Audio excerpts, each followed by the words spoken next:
The Stadium Heads Big Ten edition episode on the Sports Gambling Podcast Network is brought to you by Underdog Fantasy.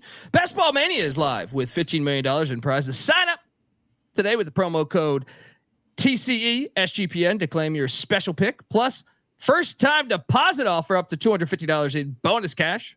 Go to UnderdogFantasy.com. Use that promo code TCE SGPN.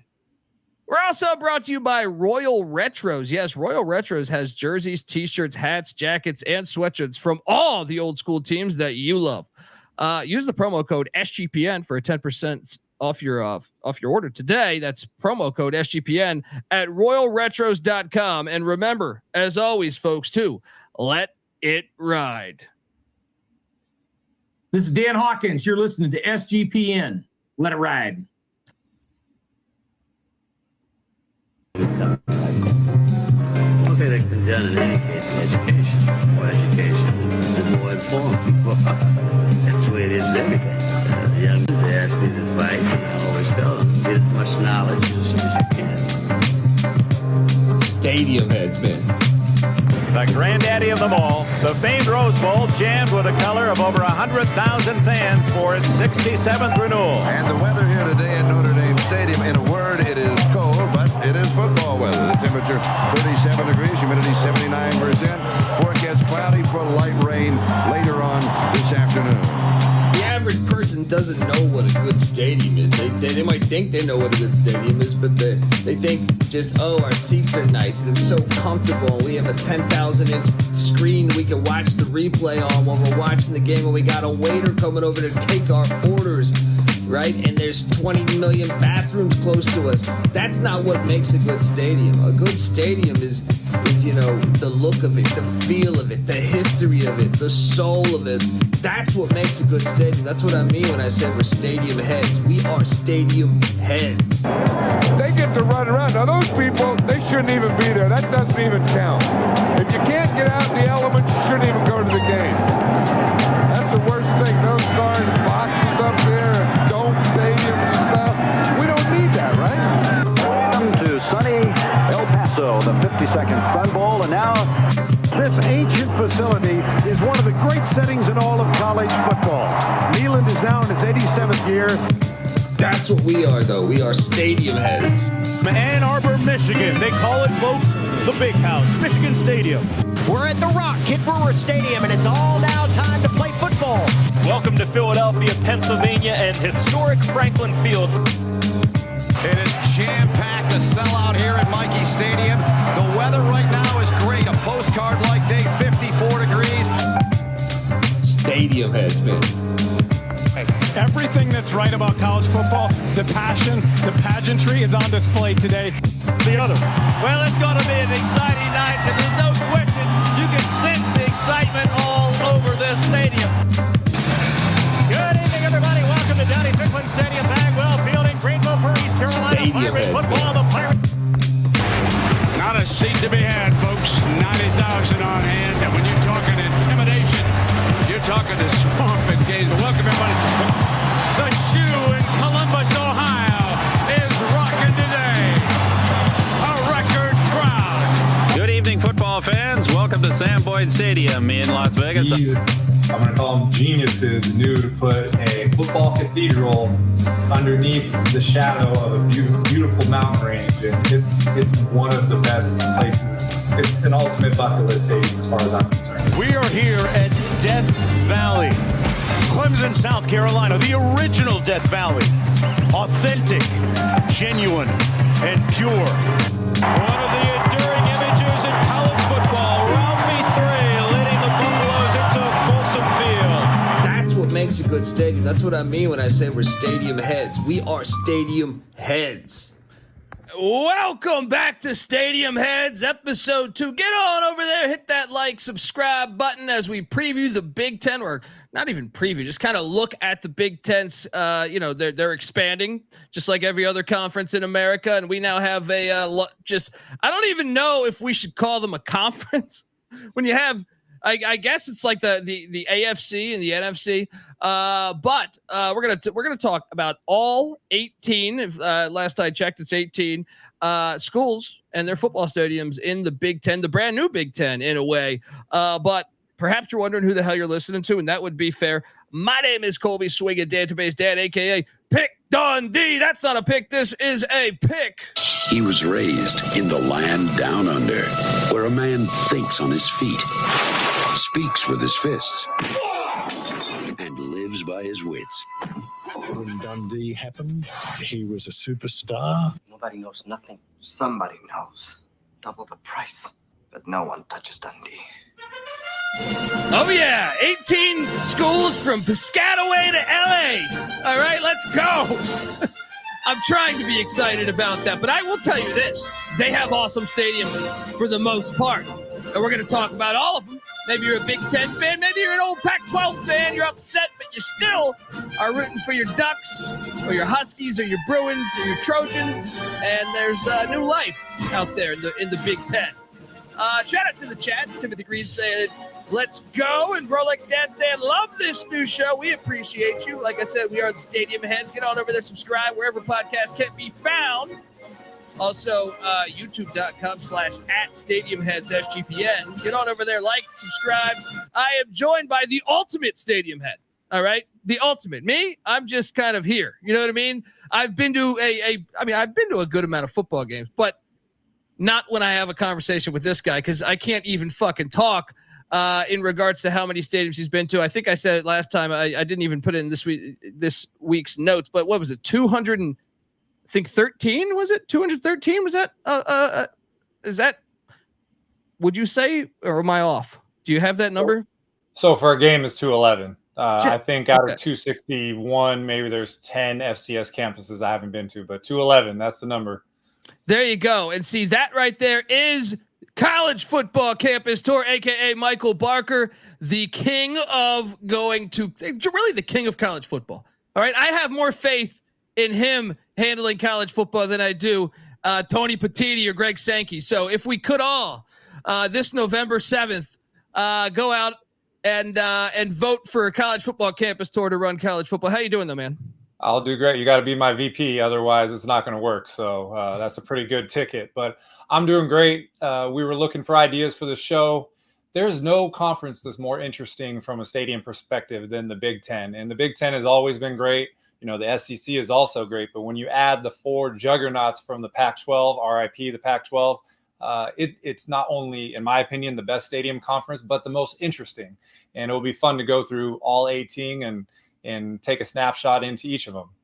Yeah. And to me, when I was like going through these, prepping over the past week, getting the four teams they got from a stadium perspective, I mean, talk about hitting a homer out of the fucking ballpark.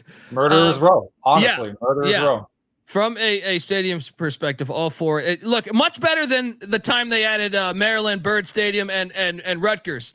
This time they were like, hey, let's go get some actual good stadiums. I don't know. I don't want to say that because Byrd Stadium. I grew up close to Byrd Stadium, and I still call it Byrd Stadium, as you'll see in a bit. But I did want to talk about this, man. I saw that. I was listening to some people that have. They're athletic directors for Group of Five and some even Big 12 and ACC, and they were talking about. I don't even know. Might have actually been a football coach for the ACC, but I found like 10 different segments in this because I was deep in the interwebs searching for people talking about this. So we know the SEC and Big Ten are going to just have this gigantic financial advantage moving forward, pretty much over. The ACC and Big Ten. I'm sorry, the ACC and the Big 12 and the Pac-2. And then there's another gap between that and all of the G5 teams. And, this terrifies me in a way because I heard multiple people say, whether it's athletic directors, school presidents, or football coaches, that one of the ways they want to make up the gap is to sell the rights to the stadium name. It's coming, man. And Your thoughts? Well, when we look at this, 3 of the 18 stadiums are named Memorial Stadium. And if you want to talk about the beginnings of college football, talking about building stadiums after World War I, you have Illinois, Indiana, Nebraska. That's what we think about for these old, an old stadium head. You got Veterans Memorial Stadium, Mississippi Veterans Memorial Stadium, anything with municipal. That's what we like. And then, you mentioned Rutgers, you mentioned Maryland. We got SECU Stadium, which I had to Google. SECU. The SE stands for State Employees Credit Union Stadium, which rolls right off the tongue. SHI. I tried to go through the interwebs myself and find the acronym. Couldn't find it. But that when you look at a classic stadium, I'll give you an example. I was watching a baseball game last year, and they announced. They said, "Oh, this guy's going to make the All-Star team, and he's going to play the All-Star game 10 minutes from where he grew up at T-Mobile Park." And I had to Google T-Mobile Park, and that was the Seattle Mariners Stadium, which used to be Safeco Field, and then you just get lost in the whole thing. So part of a great stadium is a great stadium name. You can, Bryant Denny, it was Denny Stadium. Then it became Bryant Denny. There's a lot of talk about maybe it's going to be Bryant Saban, or they're going to change the field to Saban Field. Those are acceptable when you're naming them after the most, prestigious people that have ever been in your program. But selling out for a little bit of $1, you can't replace that name recognition, because if you're Illinois, for example, you are the university of the entire state. And if you have a knockoff credit union name, it just diminishes the whole feel and look. And so I'm disappointed to hear that. Yeah. And Maryland is the perfect example of this to me. Maryland was called Bird Stadium not because of the local birds in the state of Maryland. It was because of Harry Curly Bird, a tight end that played for Maryland. And it was awesome. Honor him. But now, like you said, it's a corporate sponsor. And to me, to take that away from something, I thought it should always be Bird Stadium. You know what I mean? And I understand they're at a deficit, but to me, you're going to be ruining one of the things that makes the sport so great. And, anyway, I thought that was noteworthy from this past week, and hopefully when we check in, 5-10 years from now, they won't be, playing at Folsom Field presented by, I don't know, Safeway, whatever the fuck. But anyway, let's jump into this. But before we jump into this, folks, I want to tell you out there, we're brought to you by Underdog Fantasy. The NBA playoffs are here, and our sponsor, Underdog Fantasy, wants to make it a lot more interesting. Underdog Fantasy is the easiest place to play fantasy sports. Playing their pick'em game is as simple as selecting higher or lower on players' stats like points, rebounds, assists, and much, much more. You can make entries of all basketball or mix and match across your favorite sport. You can win up to 100 times the amount of money you enter, and it's a ton of fun. Underdog's available in 30 different states, including California and Texas, and even the great country of Canada. So what are you doing, folks? Hop on over there and sign up with the promo code TCESGPN to claim your special pick plus first time deposit offer up to $250 in bonus cash. UnderdogFantasy.com, promo code TCESGPN. All right, we are back on the Stadium Heads Big Ten edition, and let's jump into this. And the first thing I got to note here, if you're watching, like I said, youtube.com/@StadiumHeadsSGPN, you're going to see this absolute ridiculous schedule that this guy has been. This is Michael, aka College Football Campus Tour. This is the last time he's visited the entire new Big Ten's stadiums, all 18 of them. And I find it quite remarkable that only one of them predates the pandemic, first off. So if you're just listening to this on the audio side, the last time Michael's been, so we'll go chronologically. He went to Maryland at Illinois in 2021. That was the last time he was in Champaign. He went to Northwestern at Indiana in 2000. Oh, there's two. I'm sorry. Northwestern at Indiana in 2019. He went to Nebraska at Iowa in 2022. Virginia at Maryland 2023. That was a weekday game, if memory serves me correct. Washington at Michigan. Remember was the national championship last year, but he went and saw it in Ann Arbor in 2021. Western Michigan at Michigan State, getting some of that little brother against big brother action there in 2022 in East Lansing. He went to New Mexico State at Minnesota in 2018. Jerry Kill against his former team. Didn't work out for him. That was Jerry Kill's first game in was that Jerry Kill? That might have been Jerry Kill. Anyway, New Mexico State beat Minnesota one of those times. I do remember that. Michigan at Nebraska in 2021. Purdue at Northwestern in 2023. That was last season.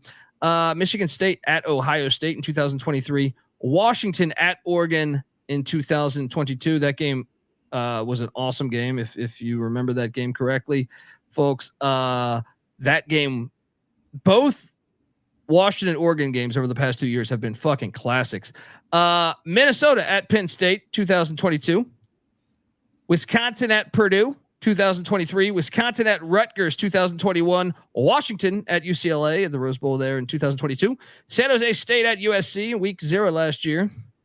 Arizona State at Washington in 2021, and Nebraska at Wisconsin in 2023. First, I'm just going to say, this is remarkable.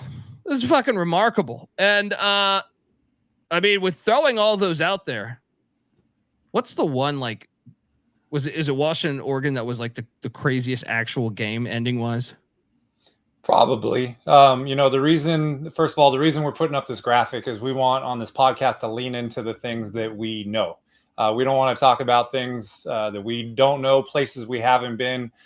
You get a lot of college football in the weekdays, and most of it is G5 football. And I go to a lot of G5 stadiums, but I also have made it a point to go to some of these big stadiums. And other than Indiana and Minnesota, like you mentioned, I've seen all of them in the last 3 years. Just went to the Indiana spring game. So trying to get back there, and Minnesota has a great stadium. There's a FCS school called St. Thomas that is 1 mile away. I've been looking for a noon, 7 p.m. double Saturday there. But a lot of these games have been great. That Michigan-Washington game, that was a double header. 11 a.m. was Oregon at Ohio State, and then 8 p.m. was Washington at Michigan. I mean, you can't get much better than that. But that Oregon-Washington rivalry is always great, and Washington actually knocked them off in Oregon in 2022. So great experiences, and like I said, we want to lean into the things that we know. And this list is to show we have some recent experiences at these big stadiums. Yeah. And these stadiums that we're about to jump in on, I think you'll be surprised if you're a lay college football fan or just tuning in. Maybe you're an NFL guy. I think, some people don't know some of the stuff, like the history of these stadiums. And to me, when you compare it to the NFL, and I feel like last episode I was bagging on the NFL, but I can't help it when to me, there's only, 2 or 3 stadiums that's still actually like there's history to it, like most of them don't have much history to it. So let's jump into this, because I think if you compare the two, you'll see my point. Here we go with the first school here, Illinois. We're going to go alphabetically. The Illinois is located in Champaign, Illinois, and their stadium is called Memorial Stadium, just like a bunch of other stadiums in this conference, as Michael alluded to earlier. It's 101 years old. It seats 60,670. See, part of what I was alluding to there, and I know we're going to get into Mike. And by the way, all the photos that I'm going to show are all from Michael's, arsenal there of just fire photos from games he's been to. There's no other photo besides Michael on this show. So if you're looking for a photo, you got to hit him up. But part of what I find awesome about this 101-year-old stadium, this is the same stadium that Dick Butkus played for. He played on that field at Illinois. Ray Nitschke, you know what I mean? Red Grange, you know what I mean? You go back, Bobby Mitchell, I've met Bobby Mitchell, Washington Redskin, George Hallis played on this field. Jeff George, Simeon Rice, you know what I mean? All into the current day players. The NFL barely has that now. And to me, that's what makes these stadiums so special. I think it's so cool that you can say when you go into the stadium, you're like, damn, I'm at this legendary place where all these legends played. And to me, that's something that I don't know how the NFL let that get away from them. The same like MLB Yankee Stadium destroying it. They should have just renovated that thing. But anyway, that's part of what to me makes it so cool. As someone that follows the sport, I think that's one of the biggest selling points. So jumping into it just from the outside, by the way, Michael's photos here. Once again, youtube.com/@StadiumHeadsSGPN. Subscribe. Look at that. See, right from the start, you're selling me. It looks cool as fuck from the start. What's your thoughts on stadiums just from the outside before you even step in? Yeah, I mean, this is beautiful. And, you think about Illinois, what are the 2 most famous stadiums? You got Chicago Soldier Field, which has columns, which has a similar vibe, and Memorial Stadium. And obviously Memorial Stadium, 101 years old. It started with 55,000 seats. There's been some reconfiguration, so the capacity is not that much different. In 2008, they had what they called was the Illinois Renaissance, where they did a bunch of stuff on campus, but you can see the newer part of the press box sticking above the old part, and that removed seats from there. And so when they put seats in the end zone, which we'll go to further down in photos, that kind of supplemented the loss along the press box to get almost back to the same number. But just from an aesthetics point of view, you go out there, there's also a Red Grange statue right under that little Illinois sign there. Just the ghosts of the past echo, like you're talking about, thinking about all those players. You go on NFL films and you hear those Dick Butkus videos and just the grunting and the tackling. This is where it all started right here in Memorial Stadium. I mean, it's remarkable that like, that's what I'm saying. Like, you cannot get that. Like, there's certain stadiums, 101 years old. So, looking at these photos and explain to me this photo. Is this when you're at a spring? Did you just go there? This is a couple weeks ago. Went to Indiana spring game on a Thursday, Wrigley Field on a Friday, and then Notre Dame spring game on a Saturday. I'm always trying to find places to stop in. And so this is just empty Memorial Stadium, all to yourself. To the right out of the screen, they were replacing the seats in the upper deck on the roadside. But just talk about a great photo. The mind wanders. You know, a lot of times people want to only talk about stadiums. They talk about what it's like in the full crowd. There's something special about being in a place, as you mentioned, the history, but just walking around and taking it in as you feel like it. Because when you're in a stadium with 60,000 people sold out, you got to maneuver through the people, through the vendors, all this. This is so this was a great trip just to enjoy Memorial Stadium to myself for about half an hour. Yeah, it's an awesome photo.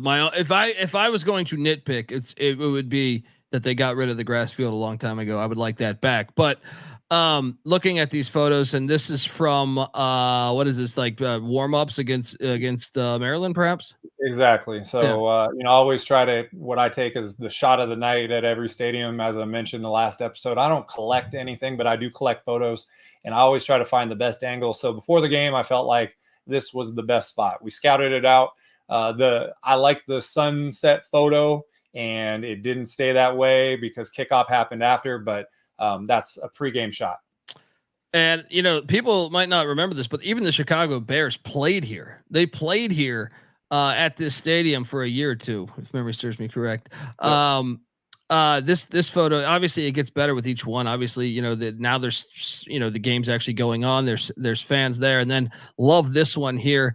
And obviously the beer snake, that's a great beer snake. I know the UFL or the XFL, they're good. DC as a beer snake, but I don't think it touched that. That's a beer snake right there. How was your experience going to this game? That was great. And when you can identify a beer snake from all the way across the stadium, it's significant. But it was a Friday night game. It was Maryland. So Tua's brother, Ty Lua, was there.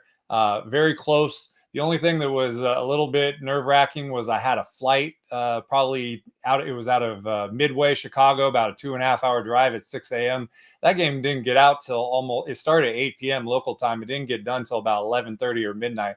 But it was a great showing. The photo you showed previously of the student section completely sold out. There's a lot of talk about you can't get a big crowd on a weeknight. They showed that you could. Great energy, and it was a great game. I really enjoyed it. Yeah, I don't buy into that weeknight stuff. I mean, as you know, I've been on college campuses. All right. I mean, maybe for the but student section's going to show up. Are you kidding me? For a football game, you only get 12 of them in a season. Especially in September when freshmen only been on campus like 3 weeks. They're not going to pass up a game. Go out, stay at the game till 11, stay out till 2. There's plenty of time. Yeah. And you touched on the Red Grange work here. Check it out, folks. Once again, youtube.com/@StadiumHeadsSGPN. You can watch this as obviously that's awesome.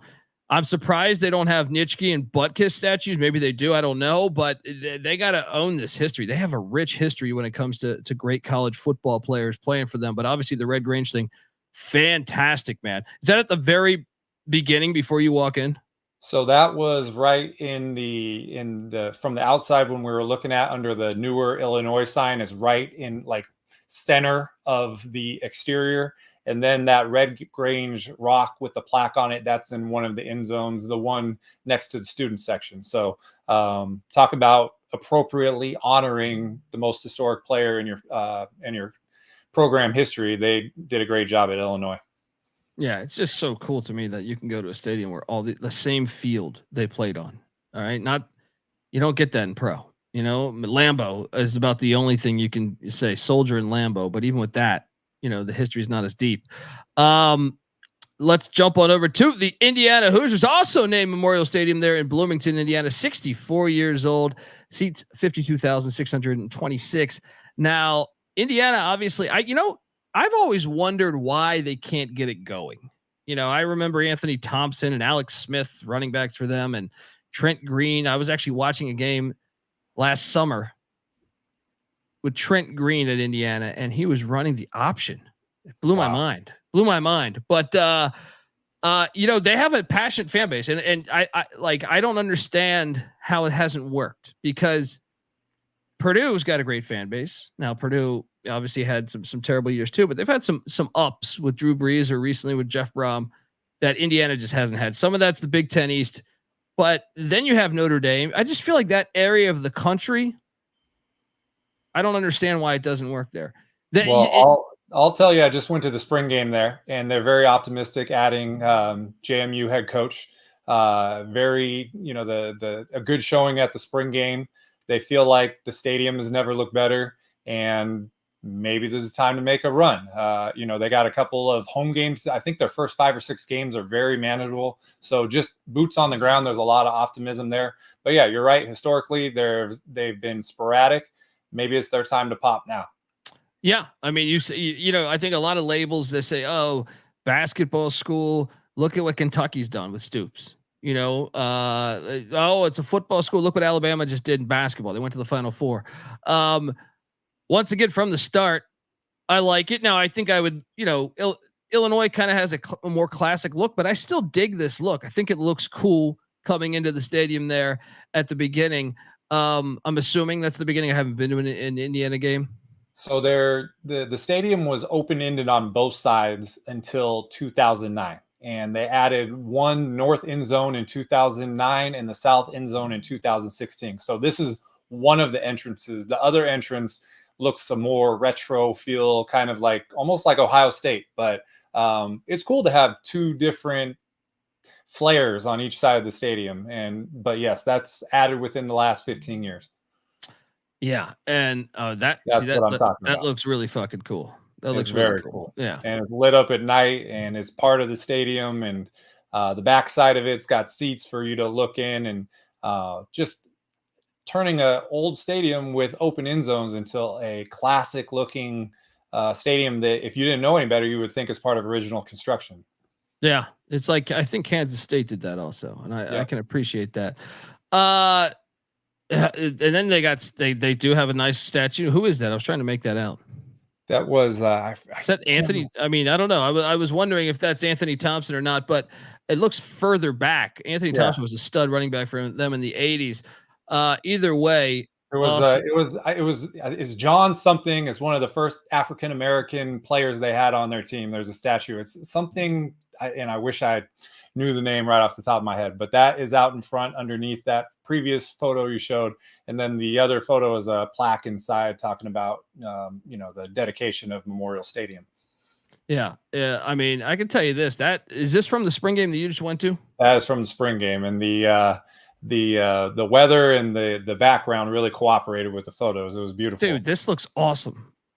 This looks like to me that are these upgrades that they did? I just feel like it looks better than when I see it on TV. If you look at the bleachers underneath the press box between the end zones, that's original. And then one of the end zones, the far one, I believe, was done in 2000. One was done in 2009 and one was done in 2016. But they enclosed it, and like you said, it looks great and it looks natural. And they didn't sacrifice any seats. It still holds 52,000 people. Yeah, but I believe this is turf though. I think they got to make that. Come on, go get the grass. I know it's a little more expensive, but come on. Awesome shots, man. Fantastic stuff. Bloomington, Kurt Signetti, coming over from JMU, get it going. Yeah, I think, and this is one of my favorite shots you did. That right there looks so fucking cool. The press box. Once again, youtube.com/@StadiumHeads SGPN. I see 337 people watching right now. Hit that like and subscribe button. Is this something? I mean, I don't know if you know this, but I'm saying, is this something that's been there the entire time, or is this a recent addition? It looks classic. Yeah, it's been there for a long time. When I was at the spring game, they did talk about hopefully building a larger press box. That's in the works. If you look at the size of the press box compared to the stands, it's smaller than most, if not all, in the Big Ten. So, but just from a classic look, it reminds me of Jackson State, to be honest with you. It almost looks exactly the same, but classic. We didn't get on that side of the stadium, and I believe there's a couple obstructed view seats. So we'll have to go back there in the regular season. But yeah, leading into the history of the colors, it looks cool. Yeah, and explain, obstructed views are a thing that I find fascinating about all your travels. I even have you had a calendar out last year that I got here in the studio. Explain to the listener what essentially an obstruction view shot is. Well, we got a couple stadiums coming up. Hopefully we got some photo examples, but essentially you go through a stadium, you find a seat where you can't see 100% of the field. A lot of times we're talking about renovations where stadium was built a certain way, and then they added a press box or an end zone or a suite level, and they decided not to remove the seats right next to it. So when you sit there, you have an obstructed view. You're not seeing 100% of the field. I go there, I try to find it. You can take a funny photo, having somebody take the photo from behind you. It looks like you're looking right at the wall. And people, they like it because it's informative. It lets people know where not to sit. We had it happen at the national championship to Michigan fans in NRG Stadium in Houston, but they exist all over the place, and especially in a lot of these older stadiums that had 5, 6, 7, 8 renovations over their 100-year history. And to me, it doesn't mean it's a bad stadium. To me, like it just for the record, I feel like sometimes people think we're you're taking a shot at their stadium, and no, I'm not doing that. But I will say, even the newest stadiums, I saw some at Lucas Oil, which I can't stand that stadium, but I'm saying, even at that stadium, they have some. So it's something that Michael documents wherever he goes. You got to check it out. Once again, Michael's on Twitter at CFB Campus Tour. Let's jump over. We had the chat talking about this one a little while ago. Shout out to Jeff Sharp in the chat. It says, if you've never watched a football game at Kinnick Stadium in Iowa City, it is a must do. Not a bad seat in the house. And, it's steep. So you're as close. Oh, steep. Okay. I got you. I misread that. It's steep. So you're close to the action is what he's saying. Shout out to Jeff. Look, Kinnick Stadium in Iowa City there, Iowa, 95 years old, seats 69,250 people. This selling thing from TV is the Children's Hospital. And I know we have some stuff to show that, but they have a Children's Hospital there. But even without that, which I think is great, but this, once again, you're 95 years old. When I think of Hayden Fry, I know I got a bobblehead of the great Jerry Burns, the old Minnesota Vikings head coach that coached at Iowa for a tenure there way back in the day. He was on Vince Lombardi's staff as well. Andre Tippett to Marv Cook to Ronnie Harmon to Cedric Shaw, and just Iowa just has a deep, rich history of good football players. So I love the fact, once again, to go back to the Illinois argument, you're going to see me repeating this a bunch, because I think that's fantastic that you can have a stadium 95 years old where all those legends have played, and it looks awesome. Now, is this the Nebraska game, I take it? Because I see some red. Yeah, so this was Black Friday 2022 versus Nebraska. Yeah, I mean, Nebraska always travels so well. It doesn't matter where. They could be playing that game in friggin' Moscow, and I feel like Nebraska fans would show up. But yeah, this stadium is awesome. And I do want to play a video of what I'm talking about that you took from is that the end of the third quarter going into the fourth, if memory serves me correct? The end of the first going into the second. Okay. Yeah. Okay. Here we go. YouTube.com/@StadiumHeadsSGPN. A video from Michael Barker at Kinnick Stadium.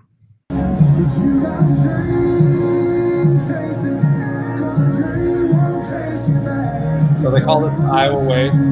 And when you zoom in, there's kids in the hospital with their family watching the game, and they're waving back, and it's pretty cool.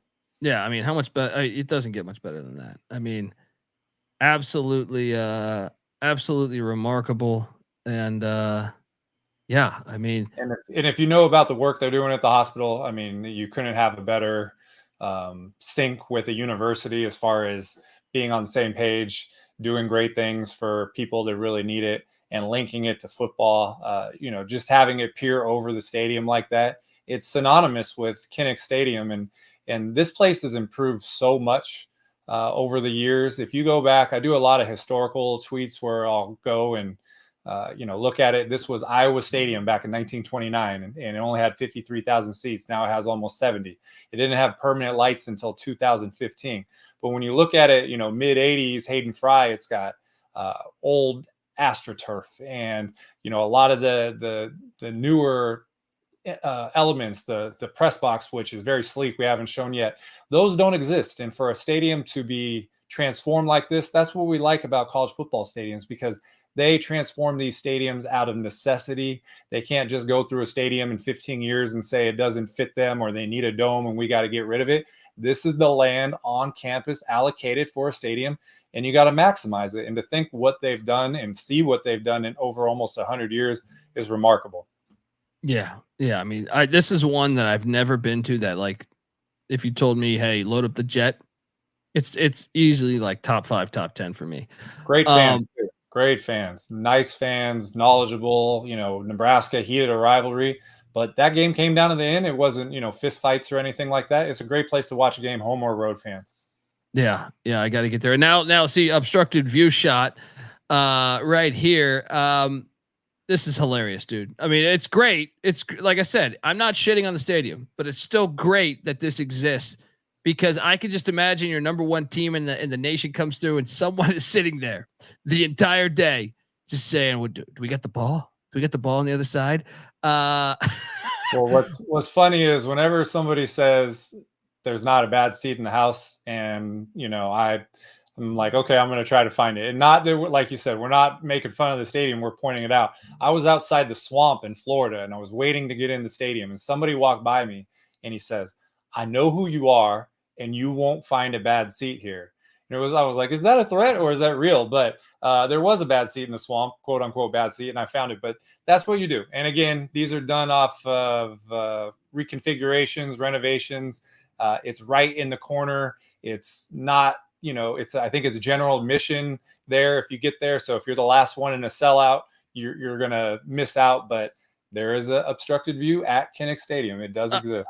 I mean, what would be genius is if you put the away team's fan section there. Yes. You know what I mean? I feel like you gotta do that. Hilarious photo there. And Jeff says, wow, didn't I look, there's a photo there of Michael sitting there enjoying the game from that exact seat. Jeff, it's still good, man. And what is this here? This is pretty damn cool. I mean, look at that hawk. Statue of a hawk, right? Yeah. So every time I go to a stadium, or a school, there's some kind of bronze mascot statue. It's either a person or the mascot, a hawk or tiger. And this one, just this steel hawk, it is really cool. One of the best ones out there. So I made sure I got a photo during my trip with the Hawkeye. Yeah. Fantastic stuff there. YouTube.com/ Stadium Heads, or I'm sorry, at Stadium Heads SGPN. Awesome stuff here. I don't even know what this is. It's got to be the first days, right? That's Duke Slater. He was one of the first African-American players in the NFL. He's in the NFL Hall of Fame. He was a judge, a circuit court judge. If you read this guy's biography, there's a guy I met, Neil, and I can't remember his name, but he's written a biography. I met him at the stadium.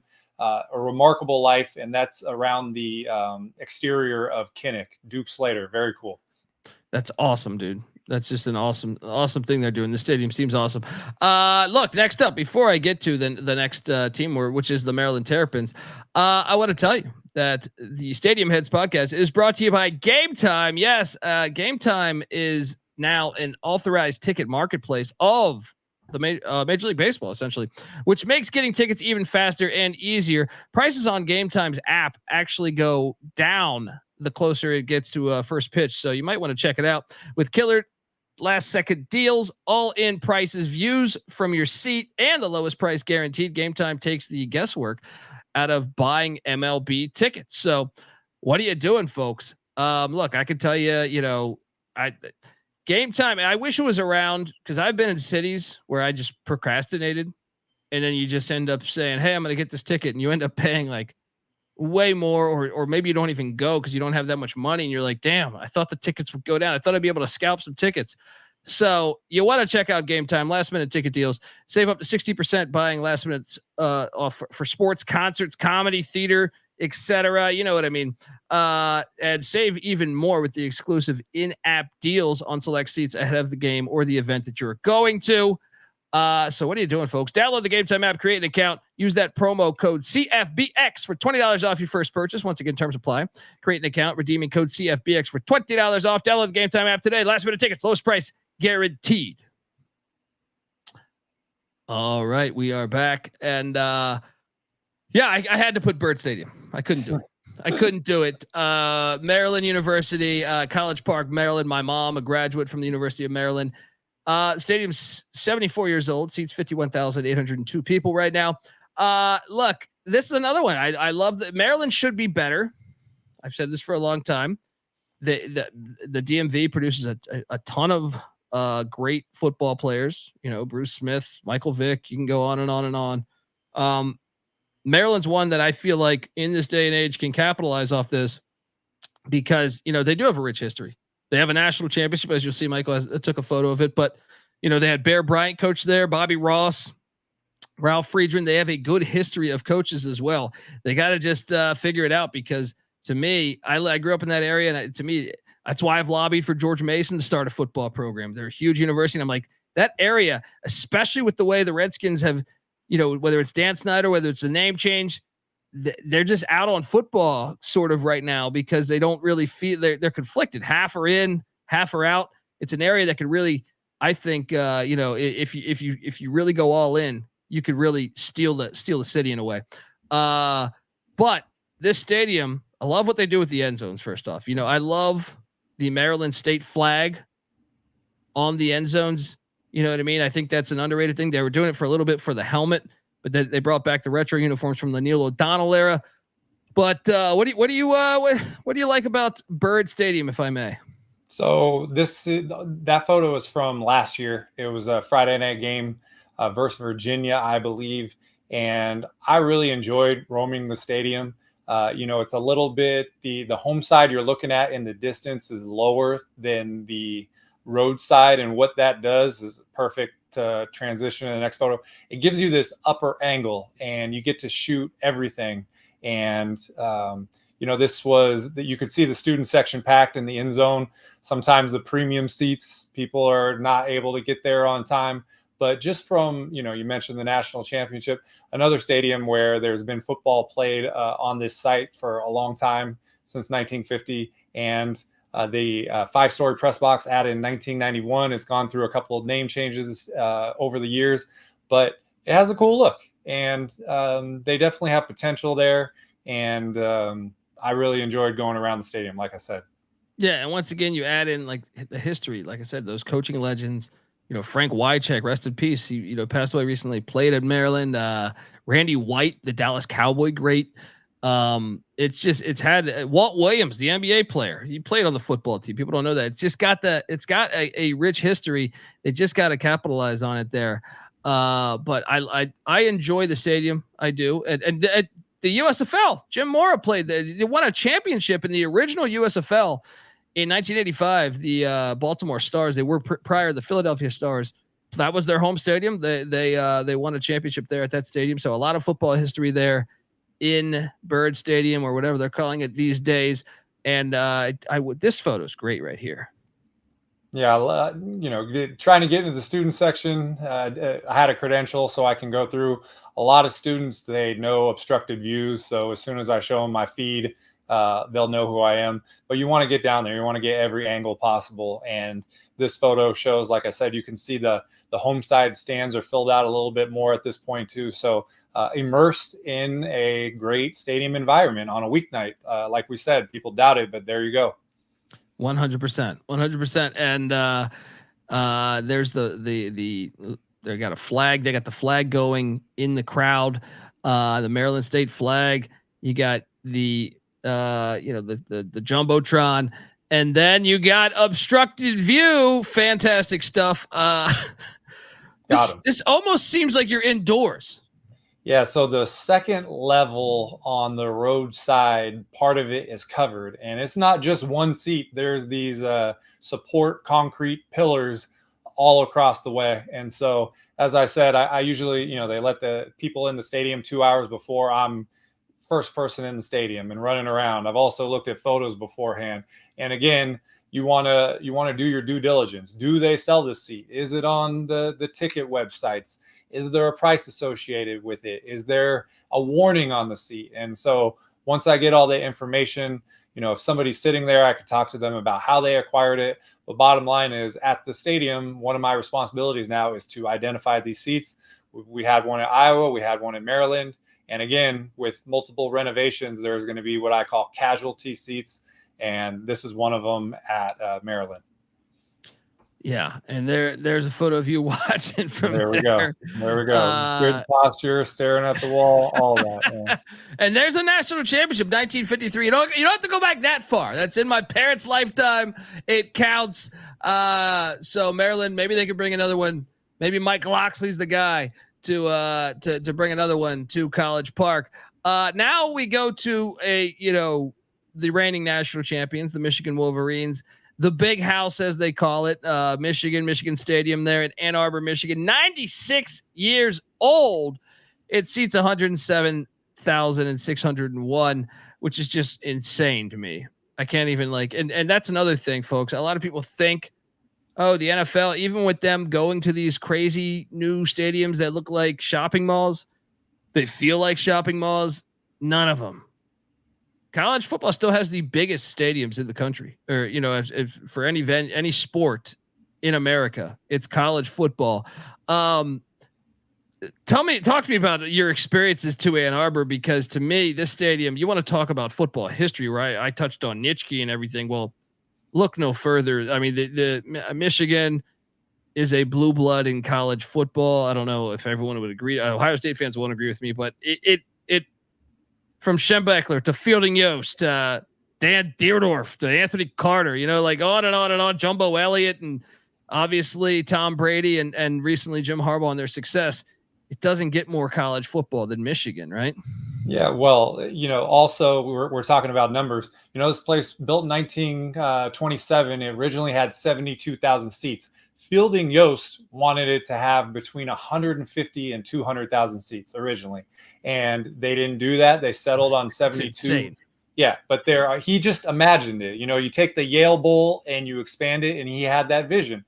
And there are footings underneath the stadium that would allow expansion to 150,000. It's possible. The record crowd, you mentioned, right now is 107,000. The record crowd was 2013 versus Notre Dame, 115,109. So 8,000 people snuck in there. But this is the epitome of college football. When you talk about the Yale Bowl and Harvard Stadium, they spawned clones. And we're going to talk about the shoe. That's more of a Harvard Stadium look. When you talk about Michigan and the Rose Bowl, they're looking towards Yale Bowl. But some of the most consequential games in college football history are there. Over the last 10, 15 years, we know that the Big Ten champion often is going to be playing for a national championship. Michigan has taken over the last couple of years and just won a national championship the year before they made the playoffs. So you want to talk about big time football, outdoor football, bad weather football, historic football. There's a reason that this place is on a lot of people's top 5, because it's truly one of the most remarkable cathedrals we have in all of college football.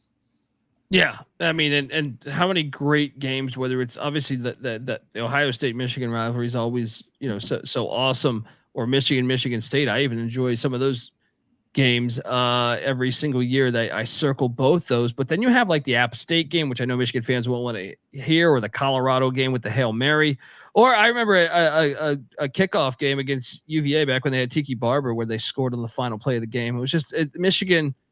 It's college football. I mean, you will say this about a lot of Big Ten schools now with this 18-team conference, but love the Wolverine statue out front there in the snow that you took a photo of. And I also like the Jumbotron with the M on the back. It looks very cool for someone that's never been there. I know Noah Beanick, big Michigan fan, and I'm sure he's been there a bunch of times, but yeah, love that work there. Come on, look at this thing.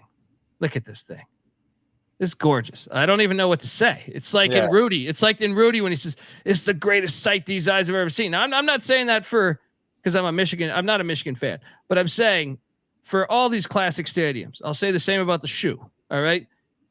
It's awesome. This is, to me, like I said, the history is there. All those greats that played there and coached there, it's there. It's got that feel to it.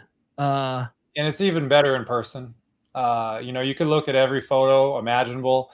This was a day game in 2019 versus Michigan State, which was great. And I think it was Shea Patterson was the quarterback, and they won that game. 2 years later, I went, like I said earlier, I went to Michigan versus Washington. That was a night game. That was a maze out. So the whole crowd dark at night. So you get both. And this was November, and you saw the snow out, but it was sunny and it was manageable, and it wasn't, oh my God, I got to hide and I can't be out in the elements because it's horrible. But just the look, it makes the mind wander. It makes you want to be there. And being there in person, you can see why it constantly has been filled for 100 years almost. And then when you compare that, like I went to a game at Ford Field. This is so much better than, I can't emphasize my point enough.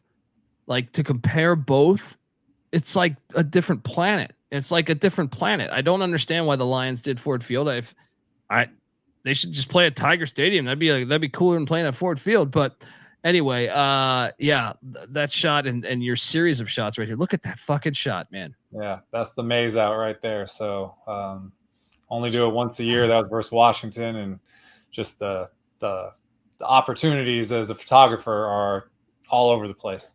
That's college football, man. Look at this fucking shot, dude. Yeah, you could probably see this shit on a different planet when you're, like those things when you look at Earth from space, and like a shot where you can see, like you could probably see this from Mars. All right, unfucking believable. It almost looks fake. It almost looks fake. Yeah. And what's cool about being there is, I call myself a ghost in the stadium. And what I mean by that is, like, you see me, but you don't really notice what I'm doing.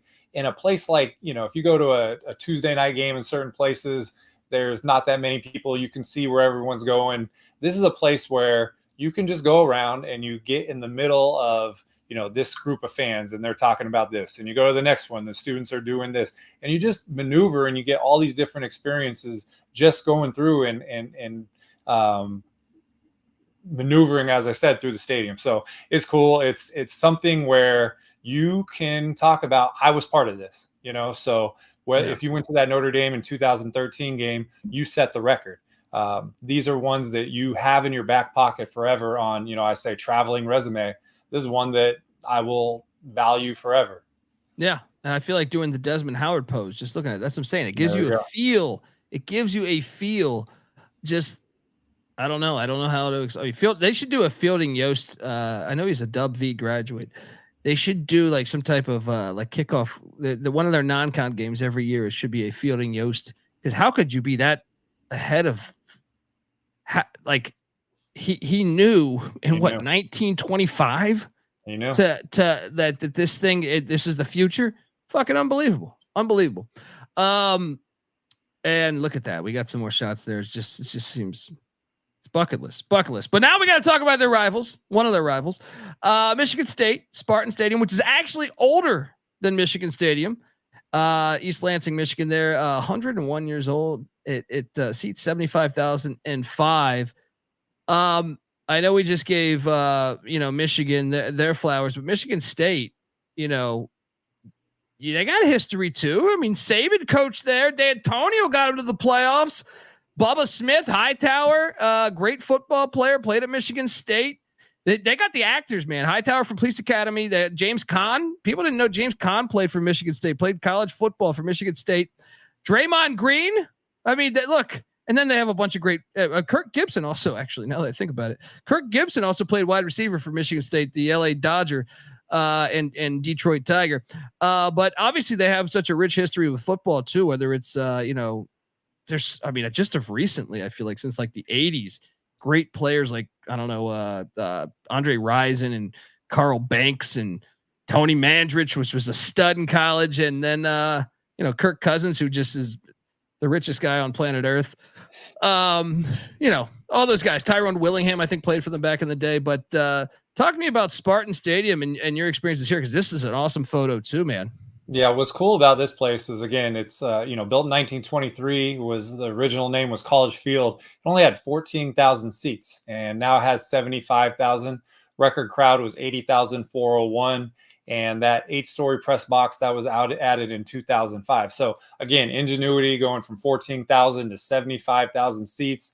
Grow with the university, grow with the prestige of the program. Michigan State typically plays their opener on a Friday night, so this was 2 years ago against Western Michigan.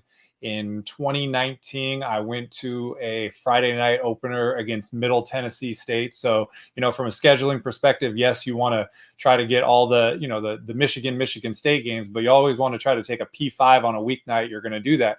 But look, this is, they're still striping out the stadium against Western Michigan. There's not one empty seat in the house. That's what I'm saying. Yeah. And the green and the white and the night, and, it's September in Michigan, so it's not cold.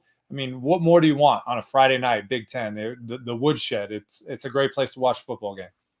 100% awesome photo. And then look at this, got from the end zone, got the band involved. That's another element, I love it with college football. If look, the band, man, I love getting the shot with the band in it.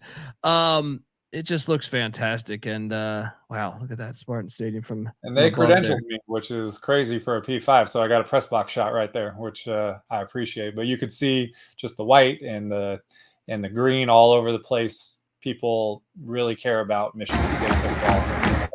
Sorry, I didn't mean to play that, but there's a video there. Didn't mean to have the volume go over you.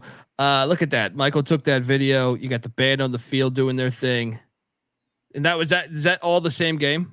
Yeah, that was the most recent game, and you got the sun right in your face. I always try to take a photo right when they're about to take the field, but you can just see it, feel it, and that's what Big Ten football is all about: the pageantry and the camaraderie and the showmanship. It's amazing. Yeah, unbelievable there. Yeah, I mean, look at that shot, man. You shot that on an iPhone? It looks like yep. yeah. Looks like you're using $1,000 equipment there. I guess the iPhone is. That's a great photo, man. Thank you. And I try to roam. So you do, your first run when the sun's out, then the second run through the stadium when it's night. Some stadiums are night stadiums, some are day. This one just happens to be both. Unbelievable. Now is where we transition to new school. 14 years old. This stadium is in Minneapolis, Minnesota, Huntington Bank Stadium, which, I hate having the corporate name on there, but I'll say this. They used to play at the Metrodome, and I used to hate Big Ten games in the Metrodome. Like, when you think of Big Ten football, I know they moved the championship game to Lucas Oil, which drives me crazy. You play the whole year in all these conditions. Big Ten, the classic conference, what? You know what I mean? Like, what are you doing? Own who you are. You know what I mean? I can understand if another conference wants to, but I'm saying, like, you're the Big Ten. All right.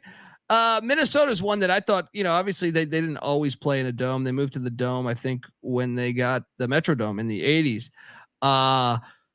But they moved back 14 years ago to Huntington Bank Stadium. And look, I know it's a new stadium, and I love the history of this, so I can't quote all these great players that came through here, but I'm damn glad they went outside. I love the look of the stadium. What's your thoughts on Huntington Bank Stadium, man? Well, same thing. Well, first of all, this one is my biggest gap between games. So 2018, I feel like my photos have improved a lot since then. So I'm looking for my opportunity to go back. Like I mentioned, St. Thomas FCS. I'd love to do a 2-for-1 on that day. But you're right. They could have gone. They had every justification to build a dome, and they didn't. And they built a classic-looking new stadium. And it has in the background, you can see in the top left corner is the Minneapolis skyline back there. When you go through the stadium, they have, I want to say Minnesota has 7 national championships from back in the day. There you go. That's the right there. Photos of there in the inside the stadium. They got a cool Gopher bronze statue that you can go and take a photo with. Me in a t-shirt in the snow is just, classic being a stubborn guy, but that's what you like, is that they had every reason to cop out and go indoors, make it Lucas Oil or Metrodome or US Bank or whatever, and they didn't. And they have Heisman Trophy winning in their history. Yeah, exactly. So they melded the old and the new. I know there's a lot of reverence for their outdoor old stadium, but that was, as you mentioned, precursor to the Metrodome. This place really is, it's on my list. I'm trying to get back there this year. Great place to watch football, September all the way till end of November. Yes. And the Vikings played there for what, like a year or two, I feel like, before they built that other nonsense dome. But they lost. Blair Walsh lost a playoff game there. I'm sure they were wishing they had the dome. But one other thing that's cool about the stadium is it's only 51,000 right now, but it is expandable to 80,000. So when you look at it, what do you imagine? You imagine probably a second deck in the end zones, or expanding, other parts of it. But if they were to catch lightning in a bottle and go on a run and win a few Big Ten championships, it could increase almost 30,000 seats. So more forward thinking when it came to building a new stadium. Yeah, it's one of my favorite new stadiums. I'll tell you that right now. Folks, I see 400 people watching this thing live. Hit that like, hit that subscribe button.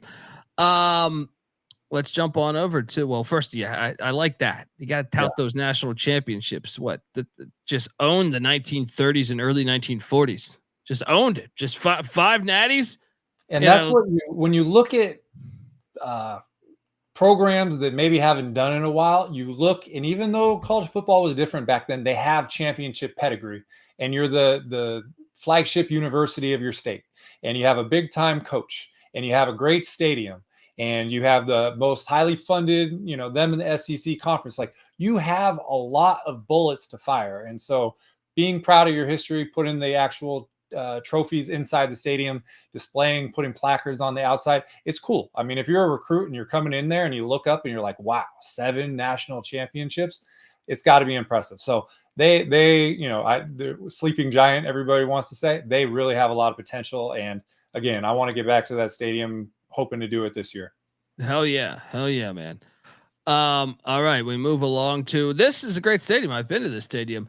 I know there's rumors that there's fake sellouts. I know I see Twitter always lighting up about that, but I don't know. I mean, Memorial Stadium, Nebraska. We had Larry the Cable Guy on the show, and he did say that he has press box seats, and his kids haven't been interested. What's happening? Because I watched a Nebraska game from 1985 earlier today. All right, doing my work in the office, still on an old game. Florida State at Nebraska. Bobby Bowden, go playing life on the road against every good team in the 80s. And I was like, man, first they did this intro where they talked about you're born just playing Nebraska football. You're a 2-year-old. It's in your blood. You're watching every game. I know they've hit rough times lately. And I personally wish they were in the Big 12, but they love football, man. And they do college football right. Memorial Stadium, Lincoln, Nebraska, 101 years old. It seats 90,000. I've been to the stadium. I had a great fucking time. I love Lincoln. And, yeah, man, what's your thoughts on, first off, how awesome is that? And you want to talk history? You want to talk college football history? I know you got the banners here. You took a photo of with Tommy Frazier, who I would still say is the best college football quarterback I've ever seen. I argue with people on Twitter all the time about Joe Burrow.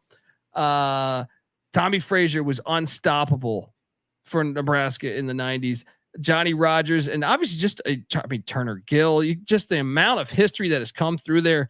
Pat Fisher, the old corner that played for the Cardinals and Redskins. You know, you can go on and on. Tom Rathman, Roger Craig, Neil Smith. I know you're a Niner fan. I gotta plug those old Niners. Appreciate it. But dude, I mean, what's your thoughts on this Memorial Stadium? Because I love the stadium. So another one, 1923, started at 31,000 seats. It's up to 85. There is a planned reduction over the next couple of years to knock it down 8 to 10,000. But you mentioned they've sold out 396 games since 1962. In the 1990s, 91 to 98, they had a 47-game home winning streak. These were teams, no matter how good you were, you couldn't beat them. I know that. I think the 94 team, that offensive line didn't have one holding penalty the whole year. So this is a place that's used to be dominant. I went to the spring game when they hired Scott Frost a few years ago. They sold it out for a spring game, 88,000 people. They just had a volleyball game there, and they set the stadium record with over 91,000, something like these crazy numbers there. But this place is the combination of, you know, everybody talks about how great Nebraska fans are, and they're amazing. And they take a lot of pride in the history that they have. But this is another place like Michigan where this is college football. And you talked about, I always point out teams that are in the playoff: Oklahoma, Alabama, Clemson. They've always been in there. What do they have in common? They have no pro teams there. So when you're a kid, you're looking for that visit in your class from the Nebraska football player to come in. Hey, you can be a future Husker, and that's what they do out there. So, you know, Matt Rule's there. We're hoping that can change the tide. I mean, they already are doing better, but when you look at this place, the history, the sellout, everything there, it's another place that just exudes the college football vibe to everyone, and definitely a bucket list stadium that people need to check out. Yeah, and the history. I mean, can you imagine if we I wish I had like a tracker on who is. I watched the game earlier today with Deion Sanders, Leroy Butler, and stuff playing at that stadium. Bobby Bowden, coaching legend. You know, I love when they played Oklahoma and Colorado. I love when those games happened. I wish they would happen every year, but I don't think it will. But my point is like if that field could talk to you, which, you know, like the coaching legends, Barry Sanders played there. Shit. I mean, you can't even see where Barry Sanders played in the NFL now. That stadium's been destroyed. You know what I mean? I just feel like it's to me, it's one of the better ones. I think it's underrated. I think it's just nationally underrated still. But yeah, great photo. What game is this? This was 2021 versus Michigan. And I want to say it was 31-29. It was very close. They almost got a 2-point conversion, but even in, you know, a down year, this is Michigan 2022. They made the playoff. 2023, they won the national championship. So this is 1 year before they popped big time, and they played them all the way down to the wire. So regardless, you know, you talked about the sellout streak, regardless of the opponent, the record, they're going to come show out and support the hell out of their team. And it's a great atmosphere. And, you know, what's interesting is that this photo is from the student section, and the student section is far from the stadium. Sometimes students will get supplanted in the closer seats for bigger prices for the other one. But you go up there, that whole section is fun. You know, it's a fun spot way away from the action. But look, you get to take in the whole venue, and that's a money shot right there. That is. It really is. All right, now this next one, I need like a whiskey. I feel like I need like to sing the blues here. Pour it out or something. Yeah. Next, we talk about Northwestern's Ryan Field. Now, I should have included a photo, but I used all your photos. I didn't want to stray from the path because this stadium that they're using this year for their home games is fucking hilarious. It's like the practice facility. It looks like you could skip a rock on the on Lake. What is that? Lake Michigan, right there. I went there when I went for the Indiana spring game. That was the first thing I did, was stop at the Northwestern place. And it's a soccer lacrosse field. It holds, I think, 11,000 right now. They're going to bump it up. And that location, it is going to be cold and windy. And I'm disappointed in the whole thing. We can get into that. But to not go and get Wrigley or Soldier Field, or there's the Chicago White Sox, there's a lot of options. I've heard that they're going to do it for bigger opponents like Ohio State. But talk about taking your medicine for a couple of years for the payoff. It's going to be rough. Less than ideal, nowhere to park. It's going to be a tough, long 2 years for them. This is, to me, they pulled the NFL move here, and it bothers me. It bothers me. I think it bothers you too, but Ryan Field, 98 years old there in Evanston, Illinois, was 98 past tense. Seats 47,000, seated 47,130, and they failed us on every way in this. We just went through all those other stadiums. Shit, I could even name Minnesota players in the past 14 years. You say, but this, I understand that they haven't been the most prestigious football school, but they're never going to be because they care about academics. They're going to be decent, but there's history there. Otto Graham played ball at that field. Pat Fitzgerald, Gary Barnett, Steve Schnurr, Darnell Autry. Like, there's history there, and they just throw it away I've seen the new renditions of the new stadium, and it looks horrible to me. I don't get excited about it. They had a classic look, and I'm just going to go right into the photo. This is what, when Michael was in Chicago, how long ago, man? A couple weeks? It was November or April, 19th that day. So it's a little bit farther past. But you're talking about, we just went through 8 or 9 great stadiums. Can you imagine if there was a story out that one of those was about to get knocked down? Just the venom that would go towards these people. This is a unique situation because it's private money. New Ryan Field. It's the Ryan family. If you go on campus at Northwestern, everything is Ryan. So it's complicated because they're reducing capacity from 47,000 to 35,000. It's $800 million to build a new stadium, when a lot of times on Twitter, you post photos of old stadiums and someone will say, Pitt Stadium, they got rid of it because of a dump. The Orange Bowl was a dump. Well, can you imagine taking half of the $800 million and dumping it back in to Ryan Field? What can you do? You could accentuate all the good parts of the history. The tower right there. I made a point when they were talking about tearing it down. There was a vote, and there was one more week in the season, and there was a noon game against Purdue, and they kicked the can down the road and didn't release the vote until a week after to make people not show up to this game angry. They made them wait, and then they dropped the hammer the next week. But I made a point to go to the last game. A stadium head, you want to say a proper goodbye. I'd gone there for a Friday night game in 2019 versus Ohio State. But this was different. You knew what was going to happen, even though they delayed the vote. But again, a 96-year-old stadium, a guy comes in with 800 mil. What are you going to do? What are you going to do? When are they going to learn, though? The whole conference is an example, for the most part, of what you should be doing. And you have some history. I understand. Like I said, I know you weren't setting the world on fire, but you had Dennis Green. You have things you can go into, and you fail us, man. I'm mad at them. It makes me dislike. I don't want to root for them. Look at this. Is this from the last game? These photos? Yeah. So they play Purdue, the season finale. They won the game, and we rushed the field. So I think I've rushed the field at either 14 or 15 FBS stadiums. So I'll put that up against anybody.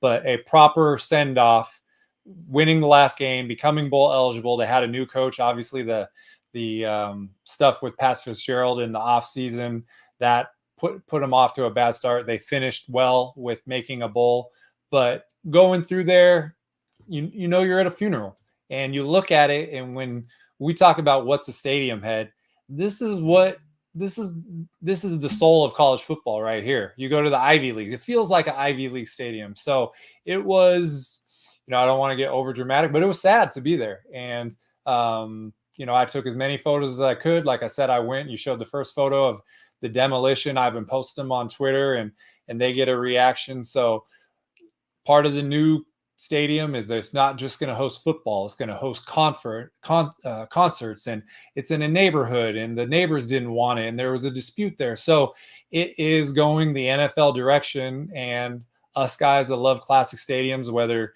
you've won multiple national championships like Ohio State or Michigan, or you're a team like Northwestern, you still have to lean into what you have. They're the closest D1 school football wise to the city of Chicago.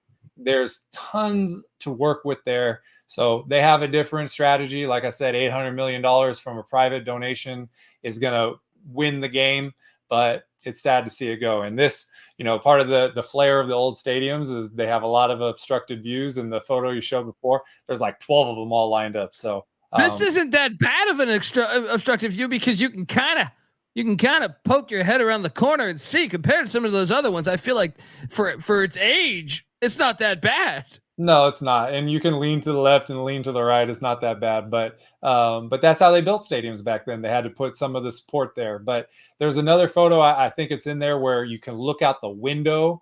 Yes. And yeah, so there's me. This photo right here. So that's on the right is the ramp going up in the tower. You can go in the tower during the game, which it's not, the club level, the exclusive. You got to have a wristband. It's accessible to everybody. And then, I always take a shot of the night at a certain angle, and, this time during the day, look at that photo out the window. And so nowadays it's going to be a press box window or something like that. But this is the way they imagined a football stadium 100 years ago. And so part of the last game, watch the game, see who wins. But the other part of it was documenting as much history as I could. And I felt like I squeezed everything I could out of the last experience. I'm very grateful to have done it. But again, wiping out 96 years of history is tough to take. It is, man. It really is tough to take. And yeah, but we're rooting for them. We're rooting for them. And I always try to be at the grand opening of the new stadium. So 2026, I would love to be there for the first game and check it out. There we go. I think you're more optimistic than me. I'm upset still. Concerts? What are we talking about here? I'm upset, man. But you can't go back and the wrecking ball has already hit it. You can't undo it. And so you got Aloha Stadium in Hawaii. They got condemned in 2021. It's still sitting there. There's no maintenance. They don't even have a developer. The best case scenario is going to be built in 2028, and the whole entertainment district is 20 years and all that stuff. So at least there's progress here. So I'm not happy that they knocked down a stadium, but they're making a move, and we'll see what happens. Yeah, we will. Folks, if you're watching this on YouTube, stay put. From the audio side, though, make sure you check out part 2, because we're going to talk about all the other teams in the remaining new Big 10, the Big 18, you can call it, on the Stadium Heads.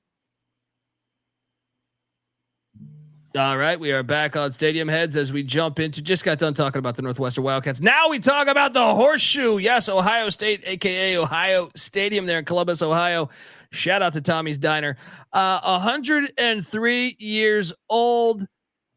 This seats 102,780, and just like I did with Michigan, maybe even more so in my opinion. And like I said, I don't have a dog in that race between the two schools.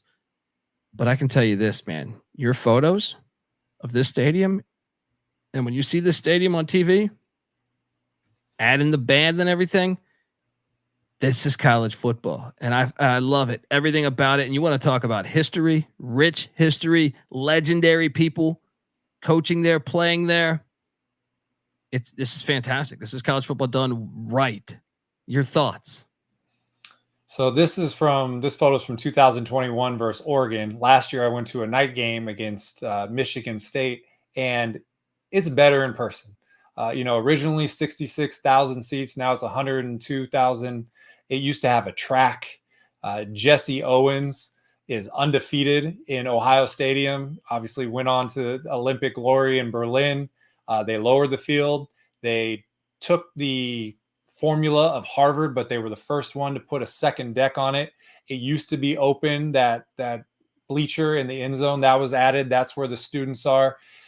This place is special, and it's one where I will tell you that if you asked me 4 or 5 years ago where I would rank it, it has risen up the ranks just based on boots on the ground. And that's why I don't really get into ranking stadiums, because I tell people, they'll say, how do you define the best? And I'll ask, what do you think? And when they say that, I say, there's your answer. You have your own individual criteria, but everything about this place is awesome. And last year I had a great time, and you get a choice. What do you like? You like the night vibe? You like the day vibe? You can't go wrong. Yeah. I mean, these photos are unbelievable. It's just, and look at this here. You got, what's this? The introduction on the left, and then the right. I'm curious, is that just at the top of the stadium? So what I liked about the right, it is at the top, and they have like armed guards on there. And it just gave me, this place is, I think, is on the National Historical Landmarks list. Like, they can't do anything to it. When you go walk around Washington, D.C. at night, you get all these famous buildings, and they got guards up there keeping an eye out on everything. And it just, no matter where you look, you're going to see something that is unique and individual and historic. So I just love walking around all sides of the shoe. Yeah. Some of these other photos, I mean, look at that. You got the fireworks going off. It's to me, it's just like, you're going to make a list. I would do a list with FCS mixed with FBS, but there's no way you're not doing it with the Horseshoe on that list of stadiums you got to get to in your lifetime. Look at this thing. Your photos are incredible, man. Yeah, this is one, like I said, the history. It's got to when you're walking around, you probably just feel it. I see you got the obstructed view, even in Ohio State, where they have endless money. There's a couple of them. Yeah. And this one is, this is the most classic case where you have a stadium that's a horseshoe or a bowl, you add a press box, and there's choices. And what most stadiums do is they like the aesthetic look of the bleachers going all the way up against the press box. Oregon State, they remodeled their stadium, and you can, on one spot, it's just concrete. So you can't confuse that for a seat. They eyeballed it until you could see the whole field, and that's where they started putting seats. But, to get a classic stadium bounty with the obstructed views, this is one of the ones in my calendars. But yeah, you're not going to be perfect if you renovate a stadium 7 or 8 times over a 100-year period. And this is a casualty seat, as I said. They got to get grass back. So look, I know they had grass from 1922 to 1970. Then they went to AstroTurf, and then in 1990 they went grass all the way to 2006. And to me, I was watching some games recently, some old Ohio State Michigan games. It pops better with grass, man. I understand it's more expensive, but it pops better. It really does. Like, I was comparing as a junkie, I was just comparing how it looks, now or over the past 10 years compared to then. And I'm like, it just looks way cooler with grass. They got to jump back to that. That's the one flaw I'll say with a lot of these stadiums. Go grass, man. Go grass. I think it helps the look. Lean all the way into that classic feel, right? Yeah. Yeah. Look at this, man. You got that. It looks like a cage there to the right. Yeah. So where you saw the guard standing, they put that cage there so you can't climb up. So, you could put your foot on there. I would not want to see what happened when you're greeted when you make the top of it. But yeah, that's another spot where obviously we'll call that about a 40% view. And, I got some fans to help me out with some photos, and you got the classic obstructed view look right there. Yeah. Right now, youtube.com /@ Stadium Heads SGPN. You can see some of these shots of Michael just in 2 different spots in the stadium, obstructed views. And it's always a fun conversation because I don't go there. I don't have a photographer. I don't have a tripod. And you just are trying to talk to the person next to you and say, would you help me with this photo? And I usually have them sit there, and then I take the photo behind them. And so you have a stranger, that you got to convince them to let you take their photo, and then you have them take your photo. And if they do it wrong, so to have them come out like this, it's worth the haggling with the people in the crowd. Yeah. Yeah. Great shots, man. All right. New member of the Big 10, the Big 18. It's tough when you stick to the number. It's like the Big 12 or 16 now. It's all crazy. But the Oregon Ducks here. I've never been to the stadium, but as a kid growing up, when Mike Bellotti got this program going, was right around when I started getting into college football in the early 90s. And Oregon started popping up then. Salton McCullough and stuff, and Tony Graziani, and he was getting it going. Alex Molden, and then all of a sudden it took off. But I have always said, I know it's only 58 years old, the stadium, which is in the Big Ten is one of the younger ones.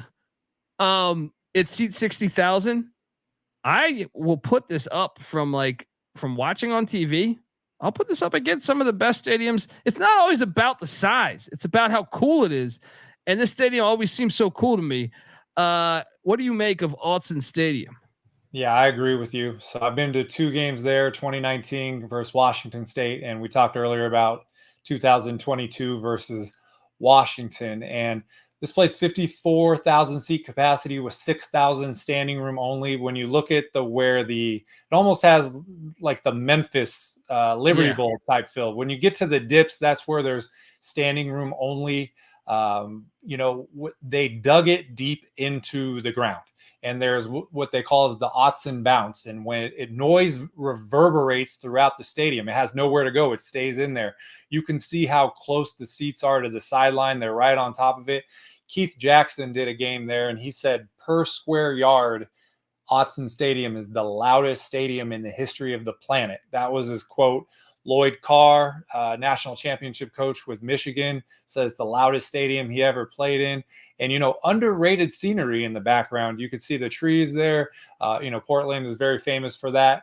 We both live in California, and a ton of talent goes up to Oregon. And when you look at the game experience there, the investment from Nike, the facilities, all of that, you could understand why they go up there, because there's a true path to going and being a first-round draft pick. But this, I don't know if it's underrated, but maybe underappreciated, because this is on the West Coast, one of the top, if not top, venues for college football environment that we have. Yeah, it's incredible. It's incredible. I always, when there's a game in Autzen, and this goes, like I said, this wasn't like their top 10 over the past, 10, 15 years, but I'm talking about when they were just like flirting around the top 25, I would still circle. There's a game in Autzen. I want to watch it. I want to see that crowd. I want to see, there's just something about it. And Civil War, always my favorite rivalry. They should still end the season with the Civil War, please. If you're listening, Phil Knight. All right. End the season with Oregon State. You can do a non-con game. South Carolina and Clemson make it happen. Hey, new Big Ten. Let's talk about this for a second. You got to do this. Washington State, end of the year. All right. You can make it happen. Oregon State, end of the year. How many times have we seen this? Louisville, Kentucky, they do it. Georgia Tech does it. You can make it happen. Just get a little creative. Let's go. Your photos for here are awesome, by the way. This was peak, right? Yeah. So I always try to do 2 games in one Saturday. There are occasions where a game is so big, interesting, the stadium, that you will carve out one. And I just did Oregon on this day, and it was worth it. And, I had the sun out, the sunset, the night photos. It's just peak outdoor football with the classic Pacific Northwest overhangs there. It's a special place to watch football. Yeah. And we got a little video here. I'm going to try to get this going. I'm going to try to turn the sound off right away. Look at this, man. You're at the game. Look at that with the band coming out and everything. It's just huge perfect. Video board. I mean, gigantic, and it's close enough to Seattle. You're going to get some brave Washington fans in there. So it's unfortunately there's no more Pac-12, but this is a great addition by the Big 12 or Big 10. Yeah. Yeah. It's flawless. It's to me. And your photos flawless as well here, man. Folks, you go into a game, you got to let Michael know at CFB Campus Tour. He might just be at that game you're going to. Yeah, let's and obstructed view. We have it here. We have it here in Eugene too, even in a stadium like that. But I think if you're going to do those dips like the Liberty Bowl, it's going to happen again, right?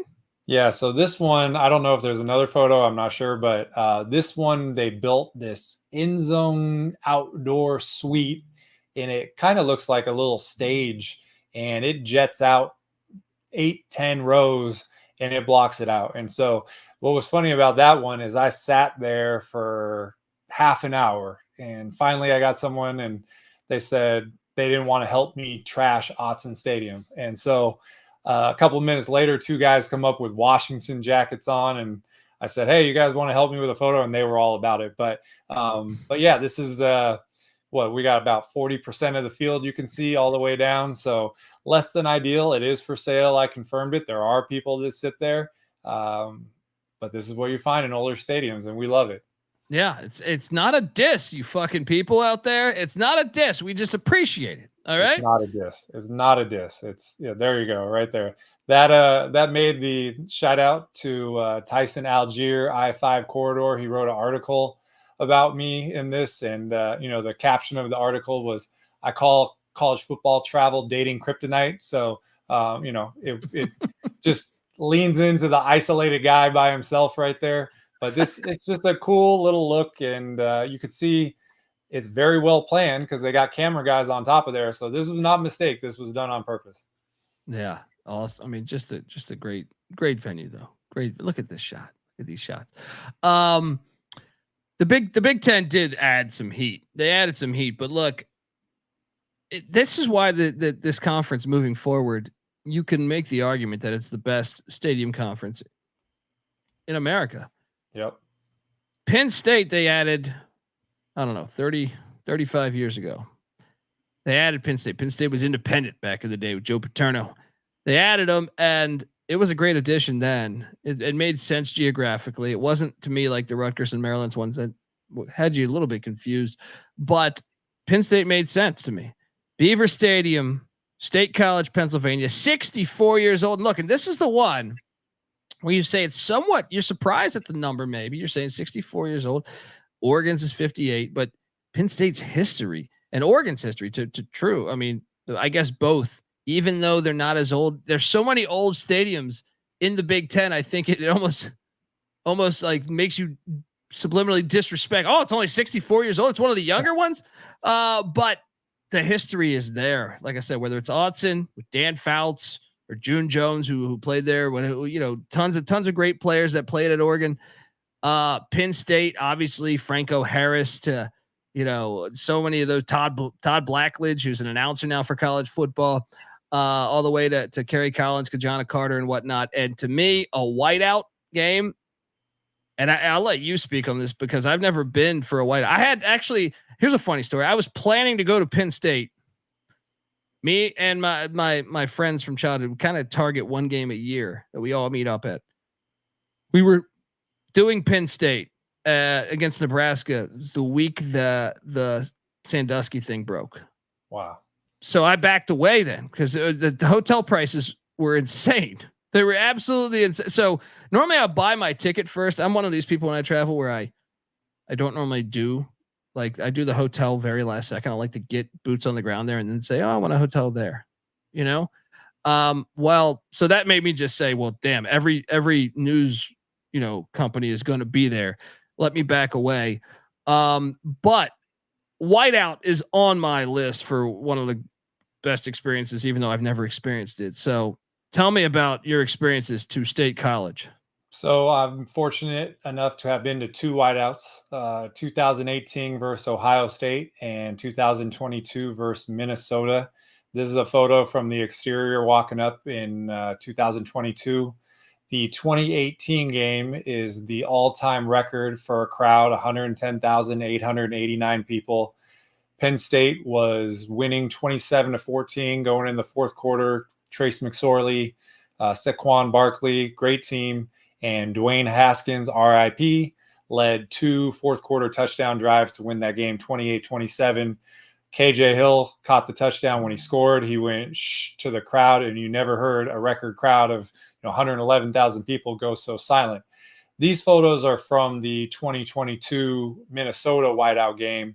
What I like about this photo is if you look in the end zone to the top right corner, it's the only spot of the stadium that's not white, and that's the Minnesota fans. And so before the game, I'm walking around, I'm trying to find my spots to take photos. And I talked with them, and they were all looking for friendly faces because they knew how, of 110,000 people, they were probably about 2% of the entire crowd. But, Penn State dominated and took care of it. So it wasn't really like a heated game for the fans to be participating in. But, they shoot off fireworks for this game. The whole crowd is white. They got the towels pumping. Every person is wearing white shirts. When you walk downtown, they got shirts for sale in all these different places in case you didn't have one there. It is a whole experience. And when you have 110,000 people descend on a small town in Pennsylvania, these are the kind of visuals that you get. Yeah. And folks, just to put it in perspective, if you are thinking, hey, this is one of the younger ones, this is still older than Lambeau Field, still older than the oldest stadium in the NFL. So, unbelievable that I got to get to a whiteout, man. Look at this stuff, man.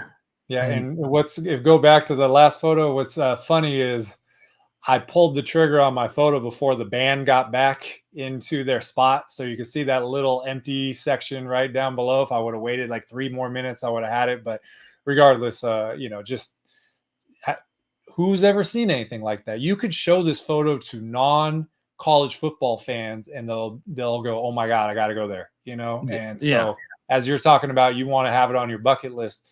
The photos speak for themselves, and it's, they're doing a $950 million renovation just to widen the concourses and make things easier to navigate on the lower levels, because it does get congested when you have this many people in a stadium that was only 46,000 people when it opened.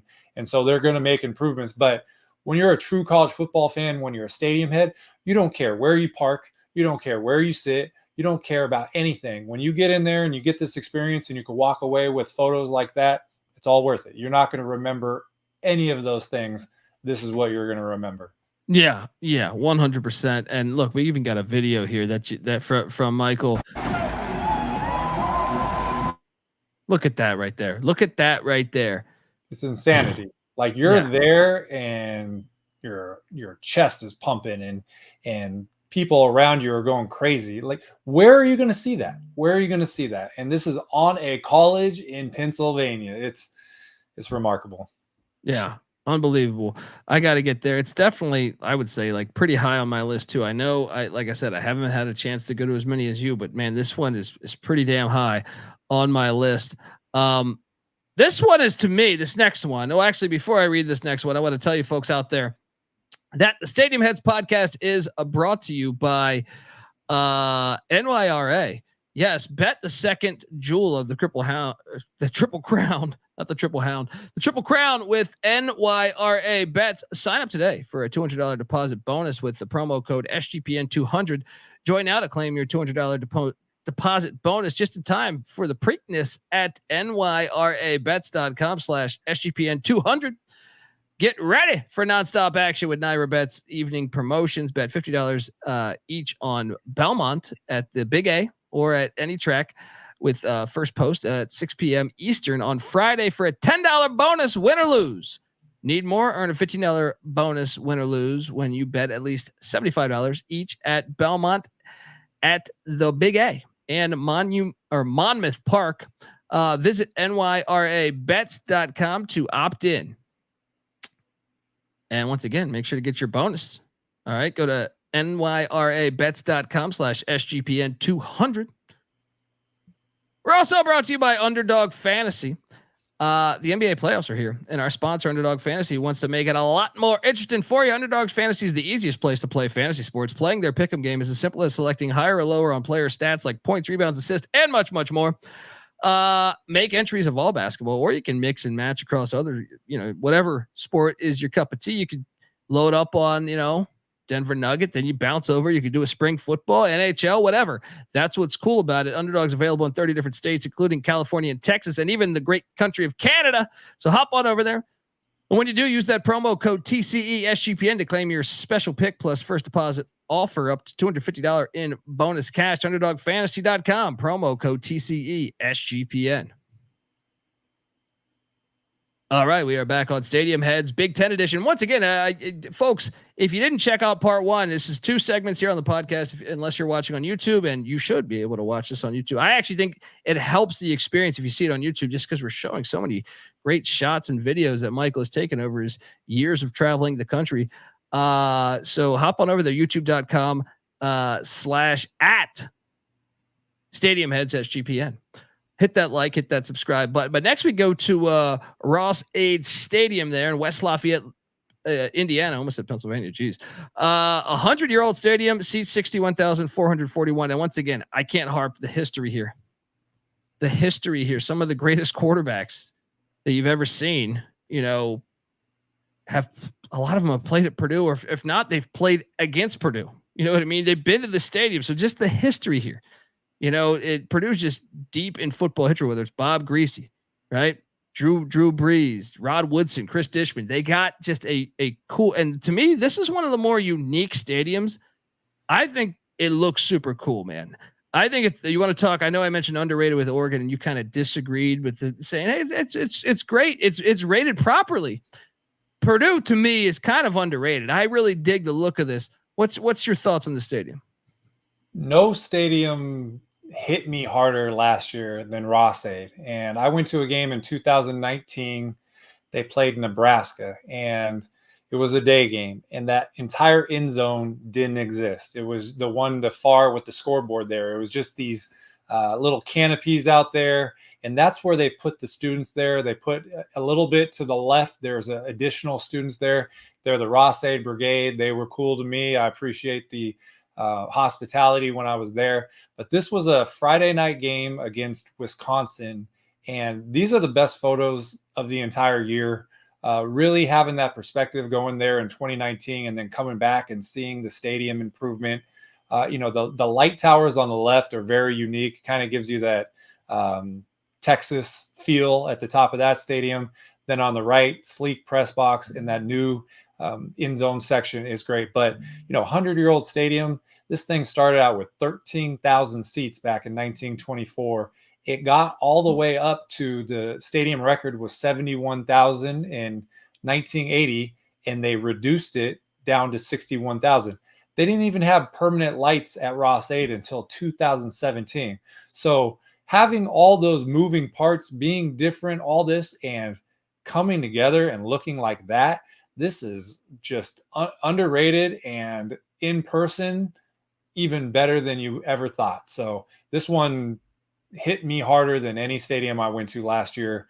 An amazing improvement. You know what I love too? In that back right-hand corner, if you're looking at the photo right now, it says Tiller, Joe Tiller, the legendary coach that coached at Purdue. So they're honoring, I don't even know what that section is. I think it's like Tiller Gate. They opened that up. You mentioned some of the historic players there. They do a good job honoring them, but yeah, I think it's like Tiller Gate is the name of it. I love it. I think it looks so cool when you can, that's what I mean though, where Northwestern fails to me. You know what I mean? Where like this, honor your history. Joe Tiller has since passed away, but I mean, I feel like anyone who was a football fan in the past 30 years somewhat know who Joe Tiller is, or Drew Brees, who played for Joe Tiller. I like honoring the history. I think that's super cool that they did that, because I don't think that was there a long time, 5-6 years ago. I don't think it wasn't. And how about, let's think of, we're going down 18 stadiums in the pecking order. How much in your mind is Purdue different than Northwestern? Not that much. Okay. Yeah. Look at the directions they went with their stadiums. You got Northwestern knocking it down, going 35,000 and building something that's not like anything else in college football, for good or for bad. People know where we stand. Look at what they've been able to do in West Lafayette with a 100-year-old stadium that started out with 13,000 seats. This is a great place to watch a game. And, Ohio State had a weeknight game a few years ago where they got absolutely shellacked in this place. The student section, now that it's bigger and it takes up that whole end zone, when you're coming down and you're driving down there, you got all the students yelling. So not only is it a good environment, but the ingenuity it took to get to this place to make it look like that is exactly what Northwestern could have done too. So it shows you the contrast all within one conference. Yeah. And shout out to Mike in the chat who says he was at Purdue back in 2007. It did not look like that. It's much better now. So kudos to Purdue. That's exactly your point. I feel like is that, if Northwestern could have done that and invested in their own stadium, but instead they chose another route. But this one to me is awesome. And it's one that's, you don't think of it, when you think of Big Ten stadiums, and it's underrated and it's college football done right. And what's I think the biggest stadium in the Big 12 is either BYU or Iowa State, and they have 61,000. This is on par with the biggest one in another conference, and where you look at it within the Big Ten, it's probably 10th. So it just shows you that Big Ten football is serious. And you have one stadium going down to 35. And these ones starting at 13 and going up to 61. So again, props to what they did. Mike is right. They've done a remarkable job. And I dig that too. You got the world's largest drum, which, yep. I don't even know how that began. I would love to know the backstory on that. Was this an arms race with the biggest drum? I made sure to take photos and, just a unique mascot. If you look at the SEC, there's 3 tigers and we got eagles everywhere. Boilermaker is a new thing and they really lean into it. So in the same way you're talking about the, Joe Tiller and all this, emphasize the things that make you unique and showcase them. And that's what they do at Purdue. I love it. Love what they do. And shout out to that. Look at that. You got the locomotive going there. The Boilermaker special. Michael's photos are fucking phenomenal. YouTube.com/@StadiumHeadsSGPN, folks. Hit that like, hit that subscribe button. I see 435 people in here. Let's talk about one of the newer ones. The second youngest stadium in this conference. SHI Stadium. I'm assuming that's the way it's pronounced. Piscataway, New Jersey. Rutgers played the first ever college football game. I know you see the Big Ten commercials that like to milk that. 30 years old, seats 52,454. That was a big jump, I believe, when they joined the Big Ten. That was a requirement, I think, if memory serves me correct.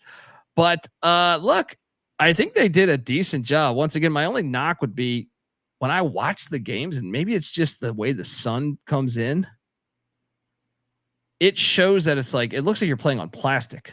Like sometimes, like for some reason, Rutgers games more than the other ones. It's just the way the sun comes in, it looks a little weird, but especially like day games. Yeah, this game this was 2021 versus Wisconsin. And, I did my same thing where I navigate the stadium. I find the spot that I want to take the photo. I had to wait till the third quarter for the sun not to be directly in my face. So that was the first moment that was there. Unfortunately, Wisconsin was up 35-0 at halftime, and the stadium cleared out a lot. So I couldn't even get a good photo, but you're right. Like the photos from the first quarter, it was just this shine on the field that you couldn't even really tell it was grass. So you see it on TV too. You see it like it's kind of like, in my opinion, it kind of hurts the product in my opinion. Like you're just looking like, what the hell are they playing on top of? You know what I mean? I agree. And what's interesting about this place, it's the same site as old Rutgers Stadium. So they built it up there. It started with 42,000. You mentioned that one of the stipulations joining the Big Ten was to increase it. So they added 11,000 seats in 2009. So 52, again, we're talking about comparing, we're just bringing up the Big 12. If they were in the Big 12, they'd probably be 4th or 5th in capacity. It's, probably the smallest in the Big Ten, but there's room. You can see when you look at it, can a stadium be expanded? Well, right there, you're looking at the end zone. It's only one level. You could put seats around either side of that. You can do it. So it could happen. So, Rutgers, again, kind of like Minnesota, catches lightning in a bottle, has a couple big years. It could be expanded if necessary. Yeah. Yeah. I mean, it's still like a step up. I like what they're doing. I wish, I don't know the history. Like I know they played the first ever college football game. So I don't know that I haven't done a deep dive on what happened to their original stadiums that they played at, but do you know anything about that? Well, like I said, old Rutgers Stadium they did, but they played on different locations. The first game is 1869. And so when you start to go back down there, you're talking about like the old field in the quad, how far it goes back. But one thing about Rutgers is we know that in 2006, 2007, the Ray Rice, the Graciano, they were in the top 5. So if you could catch lightning in a bottle once, you can do it twice. And they've even made strides the last couple of years with Coach Shiano back. So hopefully they can keep it going. And, I enjoyed going there. I'm looking for another chance. There's a FCS school called Monmouth that is not too far away that I'd like to 2-for-1 with Rutgers if possible as well. Yeah. Yeah. It is going to be interesting to see over the years because, you mentioned Rutgers being so good while they were, that was in the Big East, and you always wonder about when, we've seen Nebraska struggle, with them joining the Big Ten. Now, I don't know if that was just the wrong hires. I don't know what it was, but Rutgers getting that invite, I don't understand it because when I first got into college football, they were horrible for a long time. So it's like they got the invite after they caught lightning in a bottle for 3-4 years. Now, they have the historical side of it of playing college football so long, but you're sitting there, and I know we're talking about a potential divide. They're talking about SEC and Big Ten leaving the rest behind. I can't help but think like, wait, how did Rutgers and Maryland get tickets to this party? But, whatever, BYU, whoever, Utah, whoever, I'm forgetting a bunch more, they're not getting, North Carolina's not getting the invite, but Rutgers is, does it make any sense to you? I mean, the sense is they went after markets. So you're going after the New Jersey, New York area, and you're going after the DMV. You look at the expansion, the contrast with the American Conference and with the Sun Belt. The Sun Belt has gone after some established, the Marshalls, the Southern Miss, the Old Dominion, the JMU. None of them are in big cities, but they have established football programs. You look at the contrast of what the American did. They went for Charlotte, and they went for there's a couple others where they're just going into big cities and grabbing people. So I think that, you mentioned when they got Penn State and it was a little bit out of the footprint, but it made sense. I think they tried to go into big markets and it hasn't hit like it did in the past. Yeah. And by the way, if you're watching on YouTube right now, that's the photo I'm talking about, but you'll get that, or that's the thing I'm talking about in this photo where the sun is shining on it. And, for some reason, I feel like they play a lot of noon kicks. And it just looks weird on TV more so than any other stadium that a lot of stadiums do the fake turf thing, but it just looks weird. I don't know what it is, but that's something, if I were in charge, I would look at fixing or playing later or something. But nice photo here. And then you got the old statue there. I take it that's outside the stadium. Yeah, that commemorates the first game ever. So, we don't want them to go all the way back to 1869. But we do like some of the old classic, the field. But, you could see the bubble back there. This was right before kickoff. A little, what's the mirrored side. So both sides of the stadium looks exactly the same. So no matter where you take the photo, it's going to look like that. But cool view from the top of the stadium. Very cool view. Mike in the chat says, what do you guys think of field turf? I'm not a fan. And he also asked if we like indoor football. I think, I'm not a fan. If you listen to us over the years, we prefer football, as true as you can get it, in my opinion. I think Michael will co-sign that. Well, what's cool about college football, I think in the NFL, there's 11 dome stadiums. We got Chicago, Tennessee, Cleveland, maybe Kansas City. It's about to be half the league. In FBS, we have one on-campus dome stadium. That's the Carrier Dome, built in 1980. We have a couple, UTSA is playing the Alamo Dome. We got UNLV playing in the Legion. But you're talking about less than 5% in the FBS. And then the FCS, there's 128 programs, and there's only 7 domes there. So 7 plus 1, we're talking about 8 on-campus domes out of 261 Division I teams. So even if there's, Northwestern is changing, they're not putting on a dome. So we don't have the same issue there, but yeah, football is meant to be played outside. There are exceptions, iconic places like the Kibbe Dome and, Walk-Up Sky Dome. There are things that are cool about that, but ideally everyone is playing football like it was intended, outside in the elements, on grass. Yeah. That's the way football is supposed to be played. Amen. Amen. Great photos, by the way. Now let's talk about, look, I've been kicked out of this stadium. But that's just because I was maybe a little bit too intoxicated, but I think there's a thing called rooting for UCLA too hard. They're not used to a rowdy fan.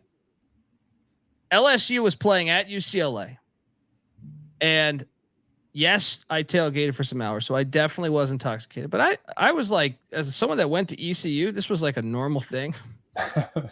Like, I remember I wasn't blackout drunk, right?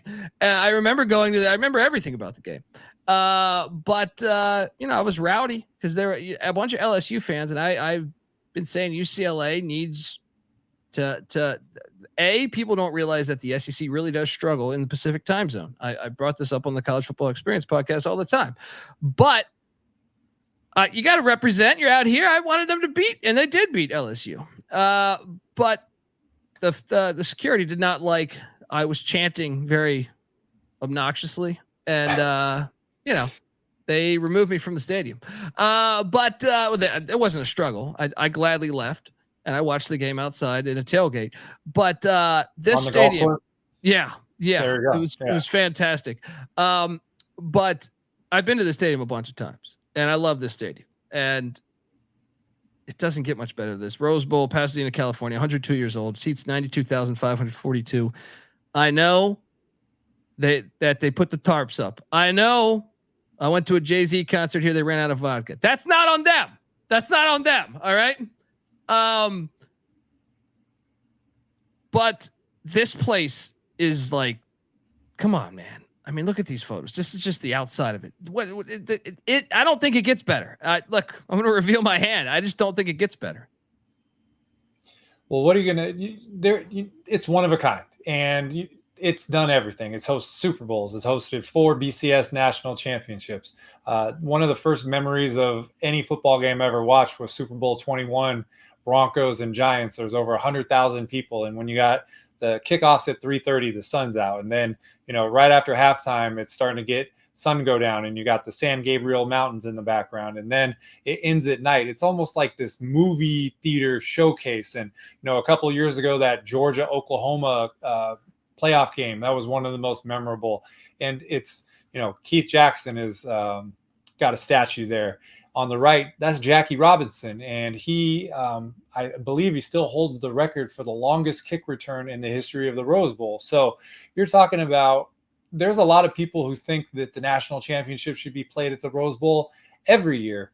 And even last year, that Alabama-Michigan game, that was exciting. So it's not an on-campus stadium. UCLA has only been playing there since 1982. They played at the Coliseum before that, believe it or not. But it's up there with Michigan as far as the importance and a similar design and the effect and the reverence that people have for the Rose Bowl. 100%. And man, and bring helmet cars back. Look, shout out to UCLA. I've been in that helmet car, and look, every stadium should have a helmet car. When is that coming back? That's not expensive. No, we got a bounty on it too. Shout out to the sickos. They love on Twitter. They love these helmet cars. I got one in Memphis. There was one at Missouri State. I can remember, but standing outside, I saw it, and I'm like, you got to get my photo there. And they're cool. They're conversation pieces. People want to pose with them, and they still could serve a practical purpose. Maybe not for a person, but definitely transporting things throughout the stadium. People would like it. Yeah, I mean. And then we get to and your photos are from the Rose Bowl. I don't know what is this right here. So this is the Court of Champions, and what's really cool is there is a stone, whatever the material is, plaque engraved of every Rose Bowl, and you can't really tell, but it goes back to the first Rose Bowl. I want to say it was like they played one, and then there was like an 8-year gap. It might have been from the war, and they did it, but they have spots going to like 2043, like 20 years from now, they have spots. So, just more of the artwork, we looked at Iowa earlier with the Duke's Slater statue engraving on there. This is, we just looked at the Rutgers statue. This is what you want when you go to a stadium. You don't have to know in your mind or have the fact that this is a historic stadium. All you got to do is walk around and look. Yeah. It's a feel you get, like, and I think I know I sound like a broken record, but it's like, you think about the history of how many people have came in here. And I think, it's, and just the beauty of it mixed with both. And then look at this from the actual Rose Bowl, not a UCLA home game, the Rose Bowl. They don't have the tarps. They don't have the UCLA tarps. I mean, this is incredible. I mean, and this isn't even that sunny. This was like a rather kind of cloudy Rose Bowl game. I know that Georgia game you were talking about, the Georgia-Oklahoma overtime game, that was like in the most perfect sun. This is still an awesome photo on a cloudy day. And then you have this right here. What is this from? So this was a all-star game, and there were no fans allowed. This was post-COVID, but I got a credential and I drove down from Northern California 5 hours, and I got to walk around the Rose Bowl by myself for 3 hours. And it was, it's the best photo I've taken of the mountains. It's just minus 90,000 people. So I want to be able to get, and no tarps, small tarps, but that is the peak aesthetics. Like if there was a full crowd, you would put that on your wall, framed photo. So yeah, that was an all-star game after the season. Yeah. It's great. It's great. And I like the old school clock they got going. Come on, man. This is college football. This is why the stadium's awesome. And speaking of awesome stadiums, I don't know where you're at with this one. I love this stadium. The LA Coliseum, Los Angeles, California, USC's home stadium, 103 years old, 77,500 is what it seats currently. It's had more before and stuff. Obviously this hosted, and this is what I think the stadium is underappreciated. I think, it has that look to me. It almost reminds me of Soldier Field. When you come in that one entrance where it just looks like it just looks royal and grand, and the history you want to talk about. I've been to many games here, but I feel the history. I feel Jackie Robinson played here too. The UCLA played here, everybody. The LA Raiders, when they went to the Super Bowl, Marcus Allen, Bo Jackson played here too. Obviously these magical USC teams, but also the Dick Vermeil UCLA teams. We've had Randy Cross on my show, the College Football Experience, and he talks about playing at the Coliseum when he was at UCLA. Steve Young, when they were in the USFL, Los Angeles Express, everything. The Dodgers have played there. It just you go in there and you just feel, it feels like history to me.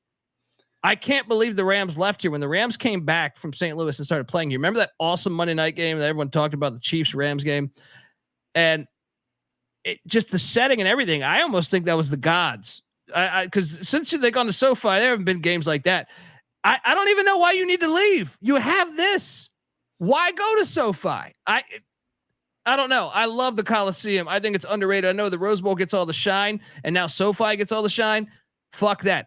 I think the Coliseum is much better than SoFi. Now, I do have the Rose Bowl above the Coliseum, but not by that much.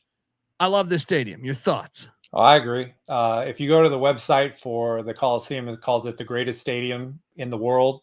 It's hosted 2 Olympics, 1932, 1984. It's about to host part of it in 2028. So it's going to be the only stadium with 3 Olympic games. It hosted the first 2 Super Bowls. The 1962 World Series was played there. Down the left field line, we're talking like 265 just because it wasn't perfect dimensions for football. They recently did a NASCAR race there. It's you mentioned UCLA, or earlier I mentioned UCLA played there until 1982. I think once they reinstated Reggie Bush's Heisman, they have the most Heisman Trophy players that are winners that ever played there.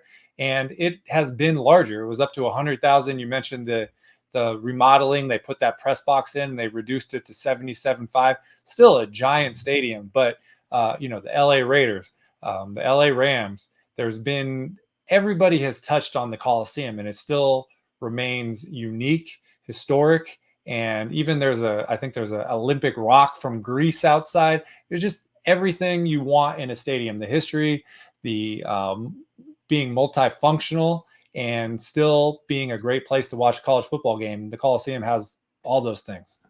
Yeah. To me, think about who's been in the stadium when you walk through there. Even more so than some of those, like we say with, like, you know, some of the other big time programs like Penn State or Michigan or something. But I think this is even more substantial when you think about it. When you really think about who has been in this stadium and played in front of these fans in this stadium. I mean, I almost wish I could see a list, because I know for certain every great NFL coach, many great college football coaches, and then you get to the players, and then you get to, like I said, MLB history. You got everything that's been here. It's just a unique stadium, and it looks. You want to talk about one of the things I love about college football, and one of our complaints about the NFL and the domes, is it's hard to tell which stadium you're in the NFL ones. Like whether I'm at Ford Field or whether I'm at that Scottsdale toaster oven, it's hard to tell, right? Here, you know that stadium. You show me a photo, that beginning intro, you know where you're at. It's so unique. So, and you know what's cool? We were talking earlier about the Iowa wave, right? The tradition at the end of the first quarter. At the end of the third quarter, they light the Olympic torch up there. So you're watching a game. You know, I went to a game last year, week 0, San Jose State. That's what most of these photos are from. You got the sun setting in LA on week 0, and then boop, there goes the Olympic torch. You know, 1932 was the first one. So, you know, they played Notre Dame every other year. So think of all the great players that played for Joe Montana probably played there. You know, there's all kind of Joe Theismann, you name it. So that's why they market it as the greatest stadium in the world. It's you got to check it out. And, you know, one of my travel goals as a traveler, LA traffic is relentless, but I'm thinking maybe with this Big Ten schedule, maybe there's going to be a time where USC is on early and UCLA is on late. Maybe you can navigate that traffic and be able to catch both games. But I went there week 0 last year and had a phenomenal experience. Yeah. I mean, it's just so unique to me. It's one of the, I think it's criminally underrated as far as, and just like I said, I almost want to do like a deep dive on it and see, because I feel like like I said, whether it's Belichick, whether it's John Madden, anybody has been, like anyone that's been in the history of football for the most part, I would bet 90% of them have been to the stadium or played in the stadium or coached in the stadium. So I don't know. It's just, it's to me, it's, and your photos are fantastic here. And look, there's the Olympic torch. And they do have a shot that might be hard to see much of the game. I know Mike's in there saying he's never been, and he's never been to the stadium. He wants to go. Well, hopefully you don't get that seat, but we still love it because you don't even get you're basically catching the band in this spot. Like you're getting a 1 yard run potentially. Yeah, this was week 0. And I tell people that this photo changed the trajectory of my Twitter account. And I entered last season something like 13,000 followers, and I'm up to almost, like 38, 39 now. The photo, I don't know. I think there's another photo from Mia behind, but I was at this game and I knew about this seat for a couple of years. So you mentioned that it has 77,000 now. From 2018, I went to a game. It was a Friday night game versus Utah. They were building this press box. So they removed 15,000 seats and they reduced capacity from 92 to 77. Well, they had some seats that remained on the side, and I knew that I wanted to try to get a photo. And when I put out the photo of myself from behind with the silhouette and put it on Twitter, that thing went crazy. Barstool and Bleacher Report and ESPN, and they're putting on TikTok and all these other places. And so, again, we're not making fun of it. We're talking about the way it looks. There's the photo right there. I can't tell you how many students, I feel like every student in America has seen this photo. And so when I go to places and I try to explain who I am, if I go to that photo, a lot of them have seen it. Obviously, it's just the back of my head and they're like, oh, you're that guy. But that photo, I mean, like you said, you only could see about 3% of the field. Very unique. Yeah. Yeah. I mean, like I said, I enjoy the fact that it's out there. And like I said, even the newest stadiums have stuff like that, but who cares? You know what I mean? I think it adds to the allure in a way. And folks, in the comments real quick, Mike is asking if it's they're for sale. They are not for sale. So, we do try to preface things on the tweets, whether they are or not. But my opinion, if you can sit in it and you can take a photo of it, you could put it on social media. Put your disclaimers in there, but it's an obstructed view seat in the LA Coliseum. Yeah. I mean, you got to get to a game there. I don't care. And I know Mike was saying sometimes it doesn't pack. We'll see. Things are changing. I think Lincoln Riley's getting them because when they had Pete Carroll, that thing was packed. It went away for a little bit. Reggie Bush got his Heisman back. The fans are coming back. Look, folks, I want to tell you that the Stadium Heads podcast is brought to you by Game Time. Game Time is now an authorized ticket marketplace of the MLB. Yes, Major League Baseball, which makes getting tickets even faster and easier. Prices on the Game Time app actually go down the closer it gets to the first pitch, with killer last-minute deals all in prices, views from your seat, and their lowest price guarantee. Game Time takes the guesswork out of buying MLB tickets. So what are you doing, folks? Hop on over to Game Time. They got last minute tickets, flash deals, zone deals, easy to find and buy MLB tickets for every kind of event in your area. And look, and that's what's great too. It's you can use Game Time. It's not only sports. They got, if you're going to go to see a play, if you're going to go to see some stand up, like I said, Jay-Z's at the Rose Bowl, you got options. All right. It's entertainment, whatever entertainment, they cover it. So what are you doing, folks? Create an account and redeem the code, use the redeeming code CFBX for $20 off. Download the Game Time app today. Last minute tickets, lowest price guaranteed. All right, we are back and we are jumping over to Husky Stadium. This is one that is very interesting to me because I went to a Tennessee game and had no idea. I was 20 years old at the time. Got really drunk on like a pontoon boat on the Tennessee River. And I was convinced that was the only place you could take a boat to the game. And I should have known this information because I watched Washington football for over a decade prior to that experience, but I just never knew. And then they have this thing called sailgating. Husky Stadium, by the way, 104 years old. And yes, Jackie Robinson did play. I actually checked that. He did play at this stadium as well. This stadium's got a rich history, and obviously Washington football, better than I think people realize. You go back to the 90s, they had some amazing teams, 80s, amazing teams, 70s, some good teams, Warren Moon and stuff. I love this stadium, man. And I've never been, but I can tell you this, I'm going to be sailgating sometime soon because I got to do this, man. What shots or what game is this from? So this is from 2021. It was an interesting time because they lost to Arizona State in this game. Their coach was Jimmy Ray. Earlier in the year, he had lost to Montana, an FCS game. And after this game, they fired him. And so I've put this photo out a lot.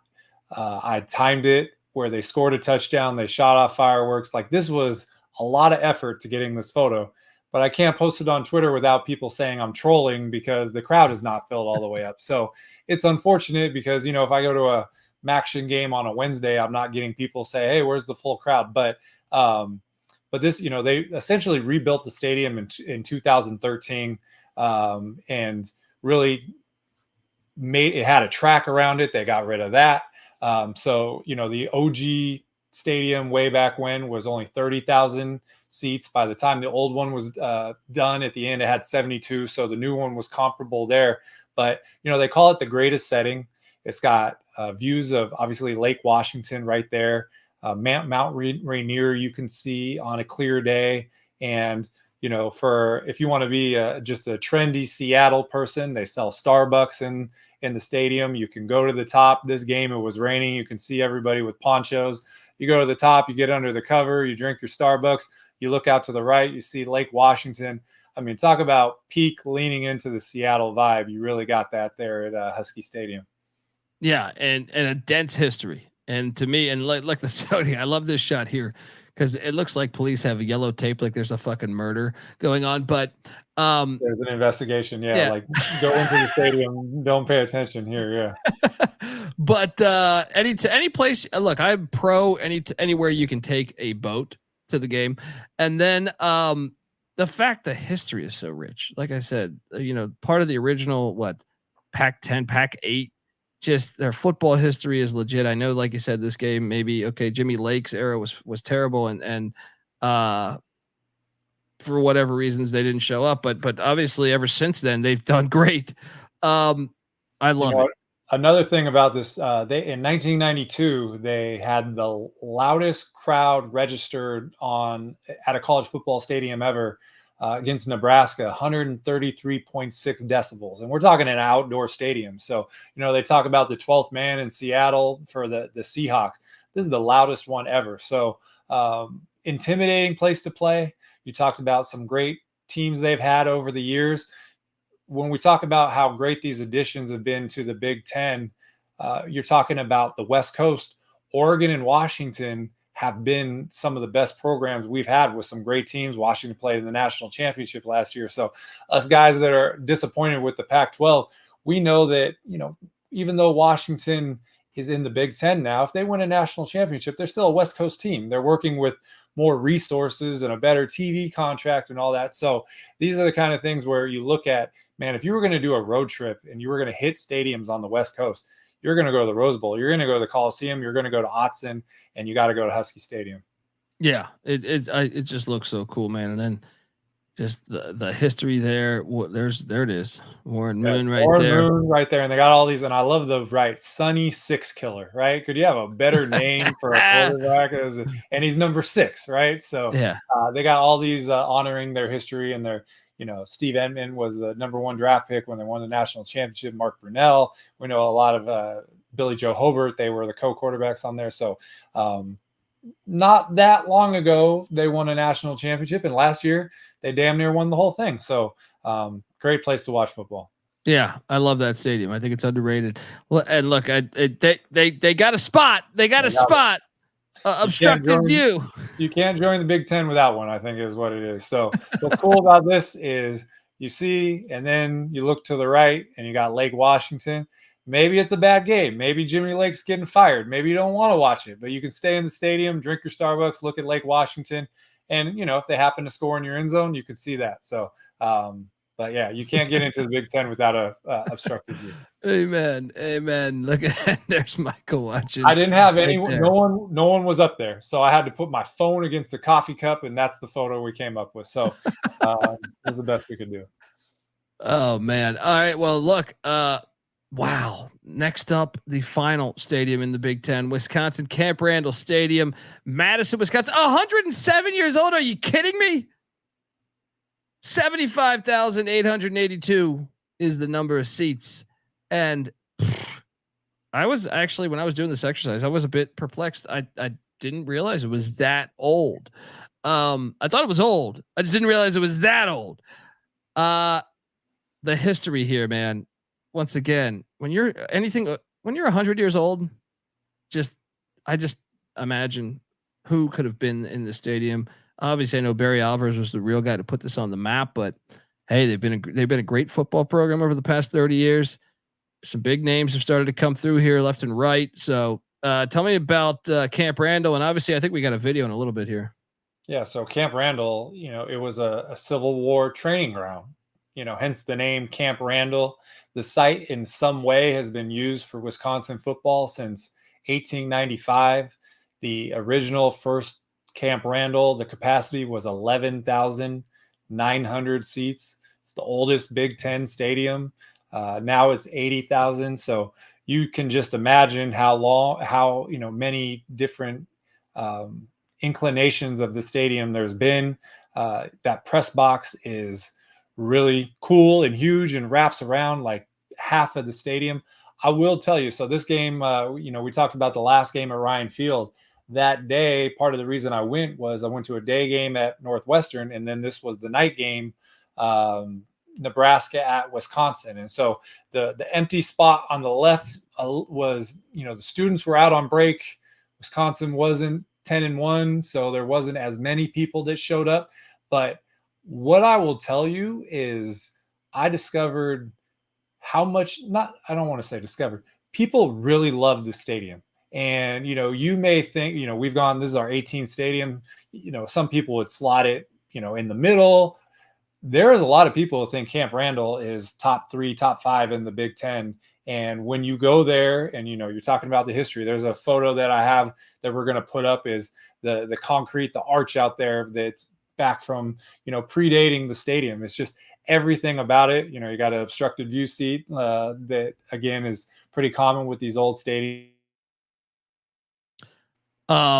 I think you cut out a little bit there. But yeah, I don't know what happened to that photo, but I had it in there. I don't know what happened though. Yeah, no I will get it up on the next episode, but either way, Camp Randall is a classic stadium. And yeah, so I was shocked to learn that was the oldest stadium in the Big Ten. And to me, it's made my bucket list just off of that. Now, they have a routine that is pretty famous now with House of Pain and Jump Around. Shout out to Danny Boy, who I've actually met a few times. Great guy. And look, here we go. Michael was there.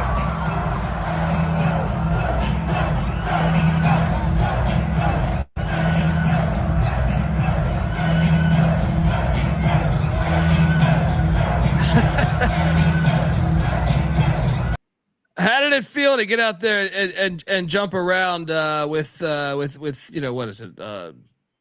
What 80,000? What was that number again? Yeah, well, it holds 80,000. There was a little bit less that night, but this it's one of those things where you can either watch it or you can jump in it. I mentioned earlier that I've rushed the field. I want to either Fort Singer. I got to check my notes on my phone, but you want to be in it. If you're a college football fan, that's part of the experience. And so, it's at the start of the fourth quarter. It's very hard to get in the student section. I will tell you that. Like I played dumb that I was going through the wrong arch, and they played defense for a while, but towards getting towards the end of the third quarter, I found my way over there. But that's what you want to do. So there's other traditions, Enter Sandman at Virginia Tech. That place is goosebumps. Other ones that you want to be a part of. And so Jump Around is been around forever. And that, they probably think about a couple things in Wisconsin. You think about how old Camp Randall is, and you think about Jump Around. So bucket list to be able to do that. I always turn the phone at me at the very end to prove that it was me and not just, some video. I didn't participate on it. I only filmed it. I actually participated in it as well. Yeah. I mean, Michael Barker, College Football Campus Tour at CFB Campus Tour on Twitter, the most interesting man in college football, in my opinion. I like that. Yeah, we got to run with that. But let's talk. We just went through 18 schools. I know it's ridiculous to have 18 teams in a conference, but at the same time, it was hard. We both did this exercise over the week to do our top 5, or not in. I ranked them, but just 5 stadiums, the best 5 stadiums you think in the Big Ten. And I'm going to let you go first because I had a really hard time with the fucking exercise. I thought it'd be a lot easier. And then I was like, I dude, my notepad over here, I've scratched out stuff like 20 times. So how about this? I will throw out one, and then you tell me if that's on your list. There we go. We'll go until we don't have one that matches. Okay. So I will throw out in my top 5. I'm just going to say my 5 favorites, not in any particular order. Ohio Stadium is on my top 5. It is in mine. There we go. In mine. That one I think registered. If I'm going to cut to the graphic in a second, but I believe it was number 2 for me. Okay. All right. So another one would be the Rose Bowl. Ding, ding, ding. That is my number 1. That is my number 1. But I think people might be surprised. I think, and like I said, if you ask me this in a week, I don't know if I would change something because, you think about these things and things change or the field changes. But yes, you have my 1 and 2 so far. Okay. All right. So I'm just going to go with another low hanging fruit that I think, and I'm going to say Michigan did not make it. Ooh, did not okay. make it. And All right. you know, it was originally on mine. That's the one that got scratched out. So maybe it's because they won the national championship. I don't know. But I thought in my head, I was like, wait a second. You know, it's got this many people, and I've heard it's not that loud. I haven't been. So to be fair. But I originally had it pegged at number 4. I scratched it off because I was like, I'm gonna slide in an underrated stadium that I thought it was underrated. So anyway. And that's how it works. I mean, you know, there's something about, I don't want to call it recency bias, but I talked about how I went to Ohio State last year, and it just hit me there. It's like, this place is amazing and epic. So sometimes it'll be 2 or 3 years and you go back. Sun Bowl in El Paso, I always talk about that being my favorite stadium.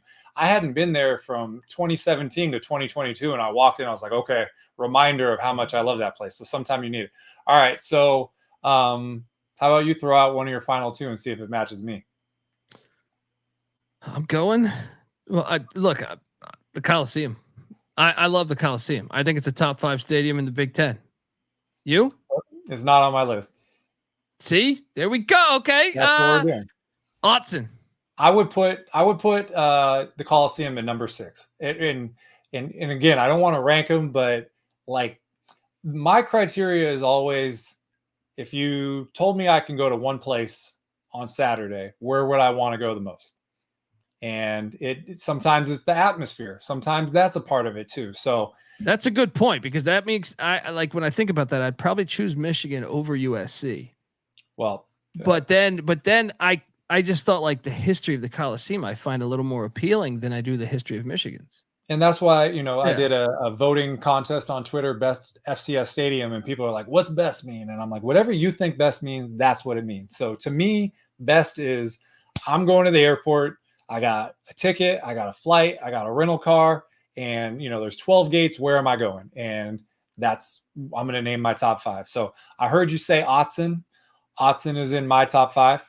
I think that place, going there 2 years in a row, there you go, you got your 5. So we match on Rose Bowl, Ohio Stadium, and I have Husky Stadium in my top 5 as well. So yours is there. So my 5 is Michigan, Ohio State, Oregon, Washington, and UCLA. That's my top 5.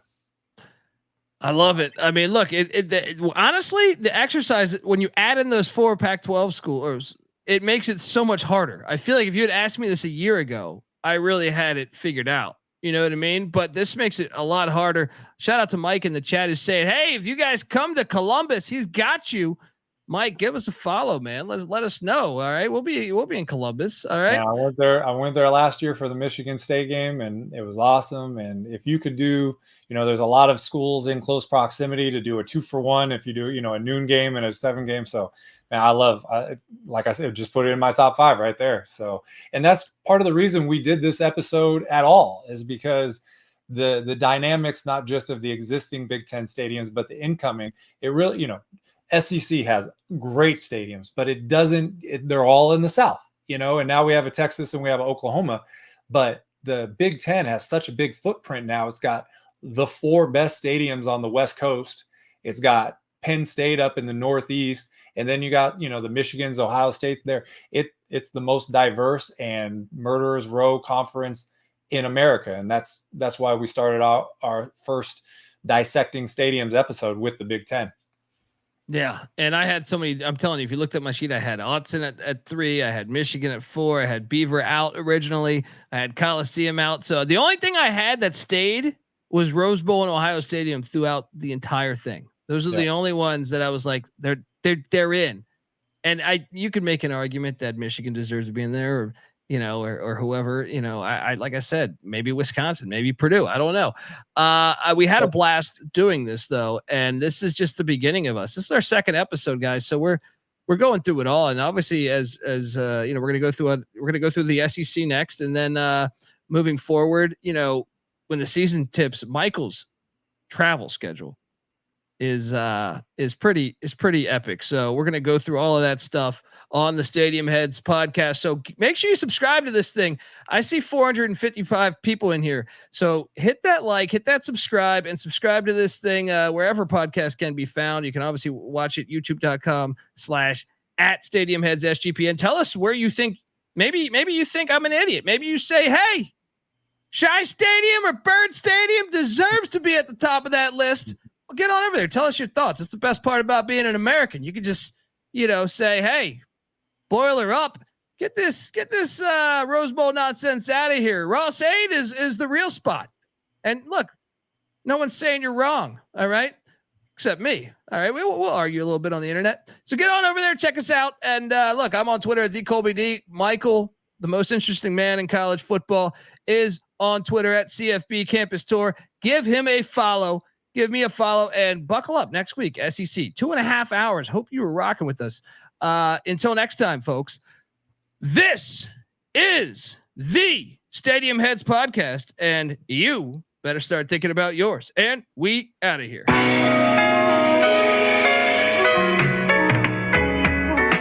I lost a bet on the Super Bowl, so I had to dive in and crawl around through the snow. Don't believe me? Believe me, there's a video. We made it to promote March 5th and then we did the show. Before March, there was a winter to be lived through, and snow fell on the DC metropolis. In some other cities, this wouldn't be big news, but where I live, it felt like an apocalypse. Not the kind where zombies are the wrath of God, but the kind where Mother Nature doesn't laugh it off. I didn't laugh at all. I saw the sky smoking the blunt now, waiting for the ash to fall.